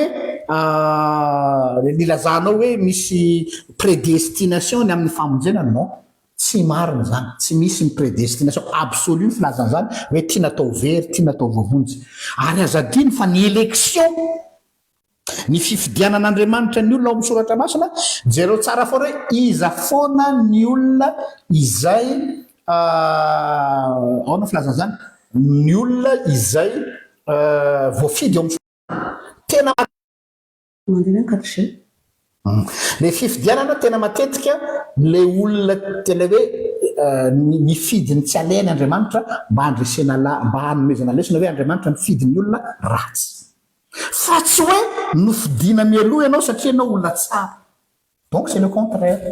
donc les prédestinations ça ne veut pas dire hoe ty voavery vovonjy mialoha ty very mialoha fa les prédestinations araky ny eritreretinao afangaronao ny prédestination ny élection dia nataon'Andriamanitra hoe nifidina ny adala hampahamenatra ny endry zay ny tanjona fa tsy hoe nifidina io mba ho vonjena de ianao fidina mba ho very aloha tsy tramizay tsika ia ohatra mitovitovy amin'ny ihany ty fanontaniana ity miaraba anareo roa tiako foana manaraka anareo ninona video avoaka anareo dia tsy mahazaina raha tsy manaraka isan'andro ty maso-kely iny fa mifanontaniako dia zao zahay fianakaviana tena mafiatoka angamba filaza azy satria dia efa mimarengirengo fitenina izay zahay anefa lazaina fa taranaka voafidy zahay efa ilay mahiringirina ny famirehetrarehetra dia nefa lasa ohatra ny hoe passeport anaty fiangonana misy anay ilay mahataranaka voafidy anay izay lazaina ray aman-dreny lehibe hatramin'izay anay ary misy tena se permettre aza tena manao adalàna mihitsy fa hoe ninonina dia tsy very satria taranaka voafidy lasa mahalala izy zany indray satria to lasa firereana sy fiheboheboana ilay izy ary na ny zanakay na ny zanakay azy vao mahatsary tena dia efa lazaina an'izany hoe isika famille toy izao tiako hay hoe possible ve zany tompoko hoe taranaka voafidy dia na manao adalàna sady voavela foana misy taranaka tsy mifidiana mihitsy ve zany misaotra to voavaly tamin'le teo ngamba fa ampiko misy ao amin'ny soratra masina izy mpanao zany teny zany dia ny jiosy tamin'i Jesosy zay taranaka Abrahama tsy mandevony olona hatr'izay dia hono izy Jesosy hoe ain'Andriamanitra tao ny manangana taranaka ho an'i Abrahama amin'reto vato io reto ary raha mpangininy ireo dia ny vato ny antsoantso donc tiany Jesosy raha zany hoe tsy miantoka garantie misy ny mahataranaka ary mbola veriko le mahataranaka voafidy mba ho fitahina ho an'ny firenena rehetra fa tsy hoe taranaka voafidy ianao dia manana privilège ny atsika olombelona maty zany hoe omitsika zao hoe za zao ao anatin'ny fitondram-panjakana ao anatin'ny membre ny HCC dia manana privilège ny élection misoratra masina dia mitaky responsabilité fa tsy midika hoe privilégié avy aminao no hitahina firenena rehetra zany hoe matoa ianao ny fidin'andriamanitra ry Israely dia manana devoir obligation hampafantatra n'io andriamanitra zay mifidy anao io any amin'ny firenena rehetra ary zay ny antony nandefasana azy tany amin'ny fahababoana babylonianina mba hampafantarana ny civilisation caldéanina civilisation grika civilisation persianina civilisation telo be zao no nafantatra an'andriamanitra grâce à ce peuple élu donc tsy midika privilège misy karaha misy olona zany no teny hoe satria zay tarinaka voafidy de mahazo manao zay tiany atao de ils n'ont rien compris fa ny mahaprivilé na voafidy ana de zao hoe mavesatra amiko le hoe j'ai un devoir pour faire connaître mon Dieu auprès de tout le monde azonareo veny izy donc zay zao raha hitanao eto manao anty ina moa izy ty freestyle ty de mahatsiara voafidy ka tsy mahazo mipetrapetraka dans le sens hoe tsy hoe andriamanitra mibedy anay fa hoe tsy maintsy manampy ny raha lanay zahay fa tsy hoe zay no rôle eto amin'ny tanàna hoe zay ny tena milaibe de no zany zay manao anty émission ty non mahatsiaro responsabilité ny olona élu jereo fotsiny amin'ny fiainan'ny fiarahamonina ny olona voafidy tompoko matoa ny olona anankiray voafidy filoham-pirenena voafidy député zay ne mahatonga ny olona manararoatra fahefany si vous avez été élu choisi par le peuple midika vous êtes serviteur du peuple de mitovy ohatrizay koa na amin'ny asan'andriamanitra raha olona nomena andraikitra amin'ny fiangonana hoe mpitandrina pastora pretra sy presbytera dia mpanompony olona isy fa tsy hoe privilégié tsika ary faharoa mbola veriko indray raha mamaky ny soratra masina nareo dia izy daholo ny olona fidin'andriamanitra nomena responsabilité tsy grade ny responsabilité tsy voninahitra ny responsabilité service ny responsabilité izy daholo ny olona voafidinarana zany dia le olona tsy aleny ohatra zao hoe Paul de hoe fanaka voafidy hitondrana ny anarako any amin'ny gentlis voninahitra zany raha mitsika olombelona fa azadino fa mba jereo kely hoe fiainan'ny Paul za moa za tsy ritra hitovy amin'ny Paul mafy nazo an'le ry nitety an'izao tontolo zao vaky sambo tsy mihinakanina migadra kapohana daroana enjehana toram-bato ny afarany ary moa matomaro tiora ay ve zay natao hoe élu oui les élus de Dieu mifafankihoany foana sao de verinareo fa privilège manao an'ity pejy ity raha satrinay zao de ohatranareo manao j'aime fotsiny de manao j'adore de mitsotsotra mpandrina ohatranareo zay de tsara kosa izany na hoe tsy milay de le manao vava be mora kely ane manao zany fa matoa zay ny safidy s'exposer eto de efa vonona ny andray ny cour rehetrarehetra zay le izy c'est une responsabilité c'est pas un privilège. C'est pas un privilège d'être réel. C'est une responsabilité. Et la responsabilité veut dire sacrifice. Arina ma sacrifice, rehefa tsy anao de izy anao anao. Tsisy anao anao ni parce que personne ne veut faire le sale boulot à ta place. Personne. Tout le monde veut être chouchouté. Tout le monde veut être caressé dans le sens des poils. Tout le monde veut être indray natindry mafinaritra be patati patata. Fa tsy misy olona hoe afraito ny taranakanjo de miroboka amin'ny terrain de combat. Tsy siditra am'zany. Donc, ny élection ho atsika zay mahatsara fa ny fidina tokoa ary taranaka voafidy. Oui, voninahitra fa tandreny responsabilité zany. Ka asakasaka zay miteny hoe za taranaka voafidy ka dia zay tianay atao ty zany fa ataonay mamay mihitsy salaminazy ohatra misehitry ny tatarany fianakaviako sy dia zavatra farany zay tsy tiako indrindra ny mampiseho karatra dans le sens hoe iza moa ianao misy olona indray mandeha ana fotoana ty tonga atao amina fiangonana anankiray zay dia nitory teny tao dia ny sakafo tao zany rehefa avy eo dia hozy izy le ray aman-dreny be tsy tonoko anarana hoe ianao ty moa iza marina pastora tsy azo koa le fanontanianao ray aman-dreny iza marina moa zaho raha manatombotsozo nio pasteur ary patati patata dia rehefa iza marina ianao tanareo fa manomboka le hoe ty hamoaka ny karatra fa de quel droit ohatran'izay zany mahatonga anao manao an'izao terenao ve hoa za hamoaka ny maiza zany Paul moa tena zay zaho sy Paul eneka izy fotoana Paul namoaka ny azy dia navoakako am'izay ny momba ara-drazana ara-pivavahana ara-piarahamonina zay moa mitady ara fiarahamonina ny olona mitady etikety fa tsy le parole no enona fa hoe avoa hoe ny carte grisenao avoa hoe ny passeportnao avoa hoe ny carte d'identité anao dia navoakako le izy taitra be le ramatoa sady nampidina ohatr'izao ny solomaso mijery azy ry amin'ny bout de table tery zao tsara ny teny le Ramatota amiko aive ianao tio izy ka olombelona ihany choquant be zany phrase zany zafady oa nento olombelona hoana zafa zany hatramin'izay ina fandraisanao ary ianao izy manina hatramin'izay tsy nipotra mihitsy tsy nisehoseho tokony mba nytenanao hoe ianao zao za taranaky anina zavy amin'ny anina zavy fa ilaina angao azy zany ilaina angao ahy le mamoaka ny mampidera-taimby zay vao enona le teny olazaina zay ny hoa mahavoatsika malagasy mahavoatsika malagasy tsy le vérité lazaina no enona fa hoe iza io miteny io terakizy io avy amin'ny faritriny io ina ny sekolony anarany ina ny lakilasiny dia zay vao hoe ohatrany marina tokoa dia nefany efa resy lahatra izy marina le zavatra lazainao fa hoe mila garantie zay hoe avoa ny karatra zay voinoko zavatra lazainao non io ny problème antsika gasy ary firy ny olona miabuse antsika malagasy amin'izany hoe avaram-pianarana tary zanak'olavetso hoe andrina vitsanany teraky netsy voatany côté patati patata fa ils nous ont tous abusé donc zany zavatra zany mila ianarantsika malagasy koa zavatra ohatr'izay hoe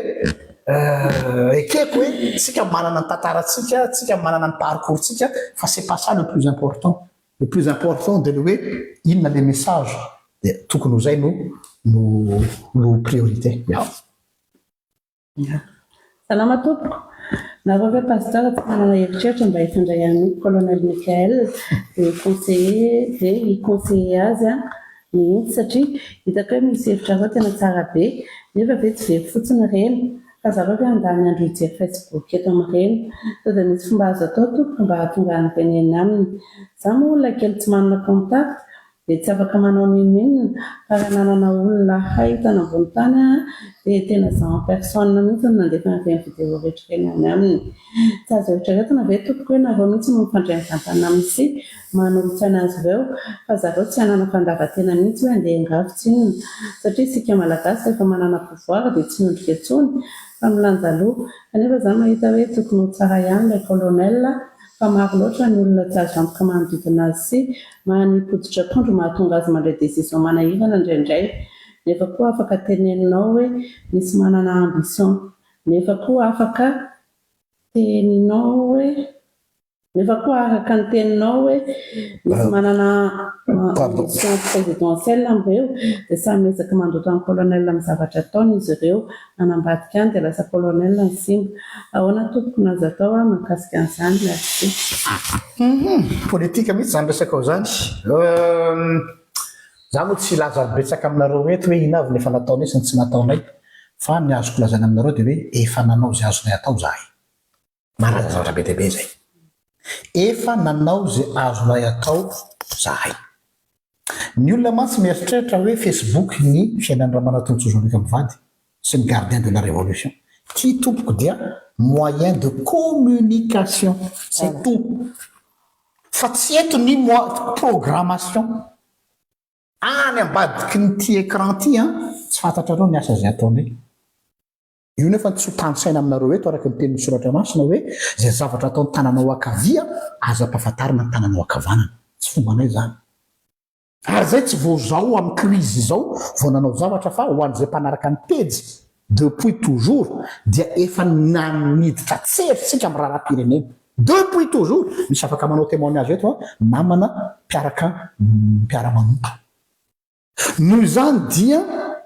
ny tiako tenenina aminao zany dia zao hoe efa nanao zazony atao zay eo moa izy filoha zay olon-tsotra ary ity nanay gratuit daholy ny conseil omena eto ianao ihany miteny an'izany rehefa nanao vidéo ao vao maly izy iny safako maly hoe iza no miaraka zay sy mosy tamina iza ho any ny fiabla kokoa ny conseil omen'ny olona karamaina sa ny conseil omen'ny olona miatobilina so hoany miatobilina anazy zay ianao ve mieritreritra zany hoe ka izy tsy manam-potoana enona Facebook tena marina zany fa izy manana olona manao tatitra aminy tsy tena zavatra betsaka misy olona ao amin'ny manodidina ny colonel ary ray amin'ireo izy dimlareo mahafantatra tsara ny zavatra zay lazana eto ary manao tatitra ny aminy zay ilaina eo indray aloha tsy miatoka any amin'izay fomba hitantarana azy ihany fa tena tonga ny tompoko ny zavatra lazana eto Donc ho fantatritsika mianakavy zany.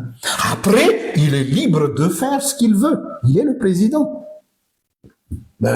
Tsy de hoe voatery hoe zahay no inona fa zay ny rôlenay eto hoe tonga amin'le teny hoe rehefa mangina rehefa ampangina dia nivatony atsantso ny problème tsy dia tia tsara fantatrareo hoe nisehatry ny serasera ao Madagasikara dia cadenassé. Tsara fantatrareo hoe ny télévision, ny radio, ny gazety dia misy ny atao hoe patron de presse. Pardon, ny patron de presse au Madagasikara accepte 99% amin'ny mpanao politika.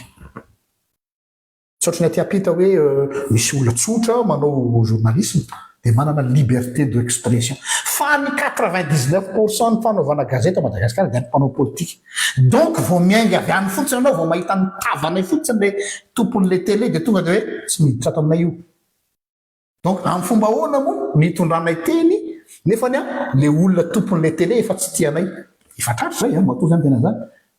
Tondra vola zay mba nanao plus zay ty zay tsy fanakarena fa namanao gardien de la révolution samy nanao plus hoe ty mba misy 10 € kely ty 20 € kely da ataotsika hiteny amin'ny télérianana fa zay moa ny fen'ny lalàna tsy mba mampanino zany fa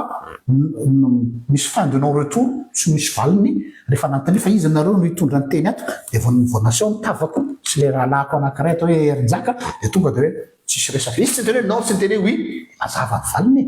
Donc zay zany tsy rehefa tsy mety le canal rehetrarehetra dia eto sisa no azonay atao sorana ny Mark Zuckerberg namorona ny Facebook dia ty zany mivato miantsantso fa minoa ianao fa tonga any daholo ny resaka eto. Donc tsy very akory ny hevitra ao fa tsy aty aminay ngamba mifantany fa mifantany apetraka dia hoe arahany vely izy ça c'est autre chose. Satria moa vakina foana ny fanontaniana rehetrarehetra dia atao amin'ny commentaire misy fanontaniana na vakina foana zany na misy valiny tsy anananay valiny dia vakina foana ny dadan'i Noémie. Merci pasteur Amvady. Ahoana ny rafitra loterana eto Madagasikara? Ahoana moa ka satria moa zay tsy FLM dia tsy manana valina amin'izany fa ny tena mety angamba ny any amin'ny loterana no mety mikasa ny FLM taloha. Ny rafitry ny loterana aloha ny FLM dia rafitra synodal. Dia maharafitra synodal azy dia ny rafitra synodal dia fantatrao tsara fa misy ny fitandremana fiangonana fitandremana filovana synoda ary ny birao foibe. Donc zany manaraka an'ireny rafitra talatotry ny dolo fanapaha-kevitra rehetrarehetra. Zay angamba ny azoko lazana aminao. Après ny fanontanianao tsy mazava hoe rafitra inona no tianao fantatra. Zay angamba ny anjaranao manadiady mombany amin'izay. Amin'ny pastora FLM loterana sady zay koa tsy miditra anaty cuisine interne ny olona. Zay angambany. Voilà. Fanontaniana manaraka salamina rao mivady. Ahoana tompoko ny amin'ny resaka fifadikanana? Tena mijaly tompoko satria ny vadiko dia marary mafy efa 6 mois dia nefa mbola teren'ny pasteur anay fadianina 48 heures manala fahotana hony. Zay efa tena tsy misy raisiny mbola misy mandoa mpahafolo-karena ihany koa. Tsy manaiky ny vadiko nefa fa tena tsy maintsy aloza ny volo izany vao mandray karama nefa ny trosa misakafo aza miangona mila tena tsy ho voalohany intsony. Ny vidim-panafody mitangana ihany koa. Ny fadianina 48 heures izy dia vao maika malemy dia za mihina ny fadiko. Ny pasteur sy ny namany mivavaka ho azy vitany hoe maherezy zay fotsiny ihany. Hiala ny tena hiala tsy hanao ny tena malahelo fa vady anoy nefany dia mahatsara mijaly satria ny tena miasa ohatran'ny omby dia ny sasana mitavana ny tsy ny sasarany saromana hoe mivavaka. Ny zanakay efa lehibe dia tena ny abandonina daholo fa leo mihevitra tompoko fa mitady ho simba ny tokantranoko satria tena tsy vitako intsony izy ity. Saotra tompoko. Tonga dia mazava ajanony exploitation de l'homme par l'homme zany tsy natao amelomana institution na ny pasteur ny ampahafolo-karena raha ohatra ka manao aza fa natao ampandehanana ny asa raha zay tokony ho atao. Donc raha ohatra ka manimba mbola veriko ny zavatra rehetra zay manimba dia fahotana na dia lazaina fa asan'Andriamanitra. Io zao no manimba marary ve dia ho ampanaovana fifadikanana. Marary ve dia ampanaovana fifadikanana mba réfléchissez un peu. Misy mpitofona zany tsara malaza be zay tsy tonoko anarana maty noho io zavatra io satria ny fampianaran'ilay fiangonana dia manao fifadikanana hony ny fizy hospitalisé misy fiangonana sasany teny hoe tsika Jesosy manasitrana ka tsy mahazo mitsabo tena, tsy mahazo mihinana fanafody, tsy mahazo mitsindrona, tsy azo atao opération fa mivavaka fotsiny dia rehefa maty dia hoe sitrapon'Andriamanitra nahafataleo na azafady tompoko. Donc za zany teny mahitsy be aminao eto hoe raha izao tantaranao zao aloha anao aloha apetrako tsara kosa dia tena mialatsiny fa tena famonoan'olona zany. Avy eo ny resaka fifadikana efa nanao fampianarana amin'io tsika ny hoe mifady hanina, inona moa ny fifadiana zay akasitrahako izy Jehova dia miafozanao ny haninao any tsy mihinana. Isaia, ianareo ve mihinana? Tsy mihinana nareo. Dia ianareo tsy mihinana indray ve no mahafoy ny haninareo any mihinana? Mba eritrereto kely zay e. Ny fifadikanina zay akasitrahako izy Jehova dia niafozanao ny haninao any tsy mihinana. Zany hoe za zany zao raha manatombotso zao ndraika mba misy ambony kely ato dia misy mpangataka ao amoron'arabe eo tsy mihinan-kanina fa tady ho faty dia omeko azy ny anjara sakafo dia za mba tsy mihinan ray andro zaga maty. Izay le fifadikanina tadiavin'Andriamanitra. Nanareo indray famadika ianareo naona indray no manome ny hanina ho an'ny voky. Attendez, on se moque de qui là? Donc tena mialatsiny fa diabolika zany. Diabolika satria maninona? Devoly tsy tonga ratsy an'inona? Hamono sy an'ingana ray andrava. Mamono zany. Tsy misy Andriamanitra mampimono olona zany amina resaka fivavahana. Donc tsotra ny teninay aminareo hoe ajanony, tsaboiny marary, aza lefa karama tonga dia resaka mahitsy be satria tsy resaka hoe fanoerana, tsy resaka hoe ary mialatsiny fa le olona marary ihany koa ndraindray à un moment donné milona rehefa tena diso marary loatra dia tsy manana ny capacité intellé psychologique afaka hitsara tsara sy ny ratsy satria ny olona matsy azadio tsara azadiny ity rehefa faible ny olona anankiray amin'ny aretina dia faible koa izy psychologiquement parlant dia ararotin'ny olona. Ararotin'ny olona za akoatra ny mahapasteur dia zaho anatin'ny commission ny aumônerie hospitalière eto Belgique. Ao anatin'ny déontologie ny aumônerie dia hoe tsy azo atao ny mangataka zavatra amin'ny olona marary. Averiko indray déontologie hospitalière tsy azo atao ny mangataka fanampiana na mangataka zavatra amin'ny olona marary na mangataka zavatra amin'ny olona efa tadialaina na mangataka zavatra amin'ny olona efa antitra. Zay aty zao anatin'ny lalànanay amin'ny église protestante de Belgique ny pasteur dia tsy mahazo mandray héritage amin'ny mpiangona satria afaka manao manipulation psychologique amin'ny mpiangona aho dia hoe atero ty amiko ny sosinareo rehetra. Dia raha vao misy héritage zany, misy virement bancaire tonga amin'ny compte ka inexplicable dia hiteny amin'ny fanjakana hoe ka le mpiangonako amiko ato nanao héritage fa hoe zaho no nandova azy, tonga dia midoboka any amin'ny prison. Tsy hoe le volany ratsy fa hoe soupçonné avany ianao nanao manipulation. Tsy kotaneny rehefa ny olona fragile amin'ny aretina, fragile amin'ny taona, zany hoe efa manomboka lehibe dia tsy mipetraka intsony ny raisonnement fa mora rokorokiany olona ary ambavona-pahafatesana dia vulnérable amin'ny filazana zany. Personne vulnérable. Ary rehefa vulnérable ianao dia manipulable. Donc mialatsiny aminareo fa izany fiangonanareo zany dia miprofiter les vulnérabilités ny dadanareo dia normal le dadanareo miteny hoe meo satria il n'a plus les capacités psychologiques de faire hoe ty mety ty tsy mety. Donc ianareo mitsangana mijoroa raisiny andraikitra stop eo ny hémorragie. C'est tout.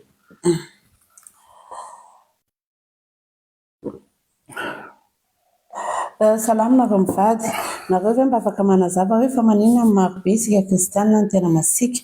Parfois za lasa tena dégoûté amin'ny fivavahana kristianina satria mivadiko tsy mivavaka fa salamo, tsy kristianina fa salamo dia mahazo moral amin'ny famille foana. Zahay nefa tena mifanaja amin'ny resaka finoana. Manana zanaka zahay fa rehefa kely ny zanakay tamin'ny mbola kely ny zanakay dia zaho reny no mitondra azy mivavaka tany amiko. Rehefa lehibe kosa dia samy misafidy izay mety aminy fa samy mampianatra zahay mivady ny antony finoanay. Ny roa kristianina ary ny lahazandriny indrindra nanaraka ny dadany salamo. Tsy manana olana mihitsy izay dia mianaka fa ny familiako kristianina tena masika amin'ny zanako sy ny vadiko salamo kanefa ny familian'ny vadiko zahay tsy misy olana na dia kely ary ny hoe amin'ny maha kristianina anay fa manaja zareo tsy mbola nanery anay na amin'ny sakafo ary. Ny olako dia mivady ny olako dia nitady hivadika silamo koa ilay zanako anankiroa efa kristianina satria dia tsy horena zareo hoe izany hoe mentalité ana kristianina. Miezaka mampianatra azy ireo za amin'ny zavatra hitako atao amin'ny pejinareo saingy parfois tsy mahavaly fanontaniana ihany za fa limité. Afaka mampianatra en ligne ve ianareo mivady ho an'ireo zanako ireo? Toa hevitra tompoko amin'izay tokony atao sy havaly ireo famille fa lasa zareo indray no manimba ny fiainan'ny zanako sy ny finoan'ny zanako. Mankasitraka toa. Alohan'ny amalina ny fanontaniana hoe afaka mampianatra en ligne ve marina loatra io constanao io vao teo zany resaka momba ny mostanina mialatsika amin'ny mostanina asendramena eto fa voatonona foana anaranao rahalahy tena mahavariana mihitsy fa raha misy olona fara non tolérant dia tsika kristianina tsy manana tolérabilité amin'ny tolérance pardon amin'ny olona tsy mitovy finoana amintsika tsy haiko satria ny antony dia zao tsika ve tratra an'ilay traumatisme natao persécution talohan'ny Constantin dia ohatrany efa mafy loatra ilay persécution nazo kristianina dia rehefa manomboka mahazo pouvoir ilay kristianina dia manao revanche tsy haiko fa tena mahavariana mihitsy io le resaka tolérance le tolérance aza mety tsy mahazo lona be dika tolérance hoe ka tsika ilay kristianina tsy mahazo mitoléré ny zavatra tsy mety ny zavatra tsy mety no tsy azo tolérena fa tsy le officien'le olona no tsy tolérena ny existence-n'le olona. Donc zany io tena mampalahelo io hoe tena mieritreritra tsika ve fa évangélisation ny atao hoe manao évangélisation marteau hoe raha tsy manaraka ny fivavahana ianao dia verany amin'ny afobe. Za aloha itorindra zany imagineko zany amin'izao toetrako zao ka hoe za gentlis ka izany torianareo zavatra oatra zany hoe raha tsy manaraka anay ianao raha manatolotra zany ka dia any amin'ny afobe ho eto any Andriamanitra ao zaza rahorahonana zany zaza naovana chantage zany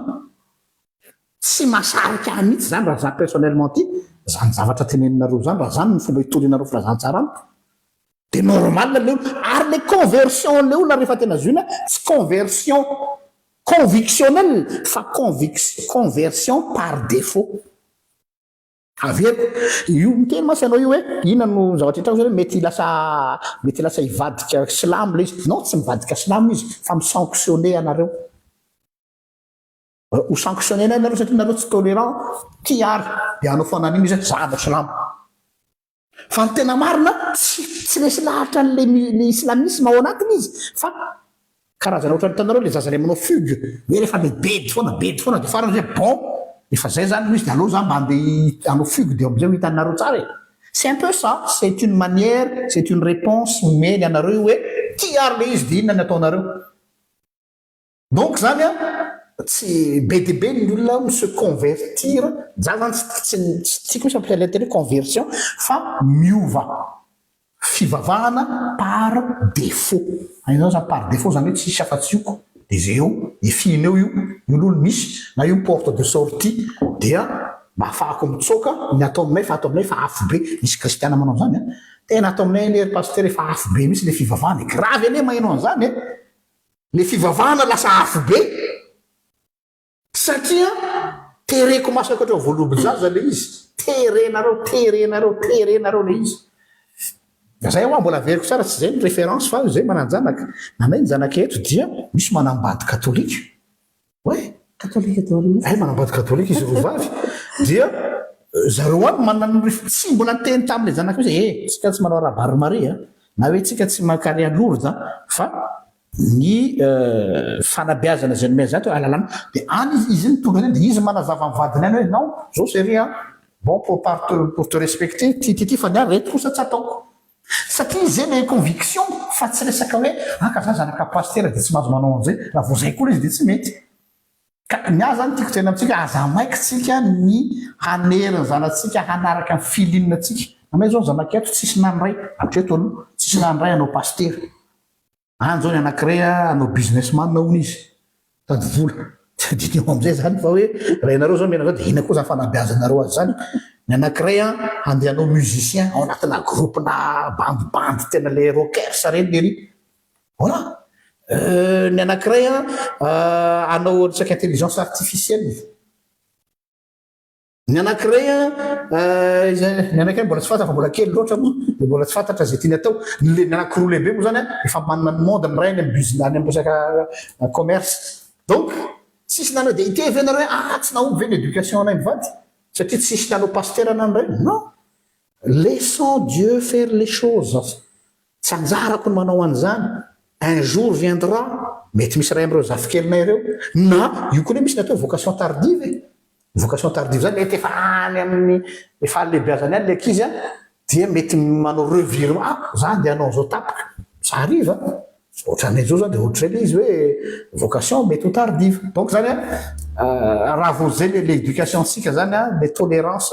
za tsy teny hoe tolérance j'aime pas le mot tolérance satria ohatrany hoe misadapter ve non fa hoe vivre normalement vivez authentiquement ataovy authentique ny fiainana dia ny ankizy zao ny zavatra lazaiko aminareo ho antsika mpanompon'Andriamanitra hoe pastera mpiandry mpitoro filazantsara mafana fo ny zavatra teneninao ohatrano tsy mikaonty fa ny zavatra zay ataonao mijereny zay ny any receteko zay tsy ny zavatra fantany aneo zavatra toriko izy ane manatrika fiangonana isaka lady donc il me connaît par cœur entre guillemets par cœur hoe fantany zavatra toriko fantany convictionko donc tsy mbola andeha idiliriko ndray sy tonga ny ariva de zao le tia de ozy izy haiko zany papa donc pas besoin mbola andeha mbola borosiko maraina ataondreo riva le zanakay de farany izy leo zay mahatonga resony zany tsy vavaka tsoma leo be satria efa heniny ils ont compris fa après ils vont vérifier ce que vous allez dire dans votre vie ahoana zao ny fomba ohatra misy olona tonga ohatrany de misy olona mitaraina de jereny ahoana zao ny réaction papa sy maman manoloana ny olona io anyle izy ohatra hoe misy tsiraraha-pireneny ty manao ahoana ny fomba hiatreny mantany anay ny ankizy ahoana ny ataonareo mioraraha-pireneny io de jereny le conviction anao hoe mifanaraka am'le zavatra ataonay ve aveo zareo mameny opinion zany hoe le fianay zanaka vérifier ny zavatra zay lazainao à partir ny zavatra iainanao zay ihany fa ny akoatra zay discours tsy mahomby lahany andro anao raha anao discours lavareny amin'ny zanakao ya salamina reo mivady misy zavatra tsy azoko kely tompoko angatahako fanazavana za mpanaraka amin'ny pagenareo dia fiteninareo foana le hoe tsy mitady vola Andriamanitra fa mitady olona raha olona tsy manam-bola nefa dia inona mba zavatra vitany dia ahoana zany mety nampandrosina safitsoriana amin'izany zany mantsona tiana na tsy tiana dia tsy maintsy mila vola foana foana makasitraka tompoko dia mirak'izoanareo les lectures anao an'le teny ny compréhension anao le teninay no diso hoe tsy ny teny hoe tsy mila vola fa ny vola iza no mamokatra vola ny iza no mamokatra inona ny vola ve no mamokatra olona sa ny olona no mamokatra vola qu'est-ce que la richesse ina ny arena tsika malagasy anteny hoe ny zanaka no arena fa tsy ny vola dia ohatra zay ny problème atsika lasa andevozy ny asa dia mieritreritra tsika fa rehefa manam-bola be dia ho tia ny zanatsika ho azy diso be anao hoe rehefa matolotolotra papasy maman dia tianay fa rehefa tsy matolotra dia tsy tianay tsony donc le olona no richesse raha jerenao ny bokin'ny Genesis rehefa naharinahitra sy ny tany Andriamanitra dia noariny en vue de l'homme zany hoe ho an'ny olombelona donc ny vola tsy finalité rahalahy fa moyen zavady donc ny objectif zany centre plutôt ny zavatra zay ataonao rehetrarehetra dia raha olombelona dia à partir n'iny centre iny am'izay ny zavatra rehetrarehetra ohatra hoe ny resaka vola ampiasaina amin'inony io pour le développement de l'être humain fa tsy hoe mba hatonga anahy hanakarena fotsiny ka niverina amin'ny teninao teo hoe ohatra zao miasa fitona filazantsara rehefa manao ny asa fitona filazantsara ny lavana mpianatra anay zay hoe tsy ny vola ny tadiavana mialoha fa ny olona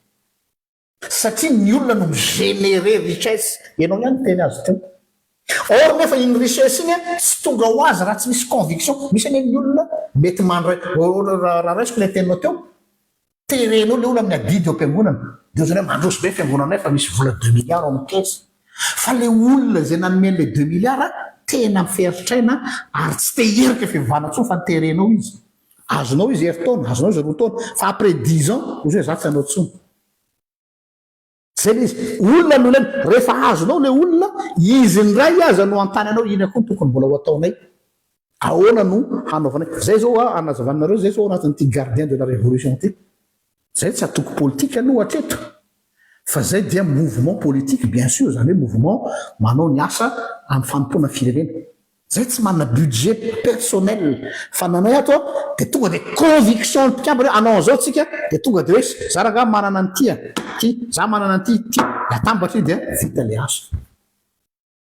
zay le izy fa tsy hoe ny problème Madagasikara ilatsaka ohatra hoe irotsaka zany zao misehatra politika de ahoana zao zay fiteniny gasy aizanao mivola zay tsika vao miresaka de raha tsisy vola zany de aninona avylao fohinan'ny fatinao ny firenena karaha ny lozika anao zany de hoe ny vola aloha zay vao ny olona donc ianao zany mety mbola azo vidina zay mahavita ambonimbony nanay ny olona no ilaina ny intégrité ary io ny problème amin'ny firenetsika mahantra olona intègre fa rehefa intègre ny olona tompoko na ho corrompu avanao eo izy na milliard de milliard misy olona mbola mijoro tena misy fa azo isana amin'ny rasa-tanana donc nanay zany eto on investit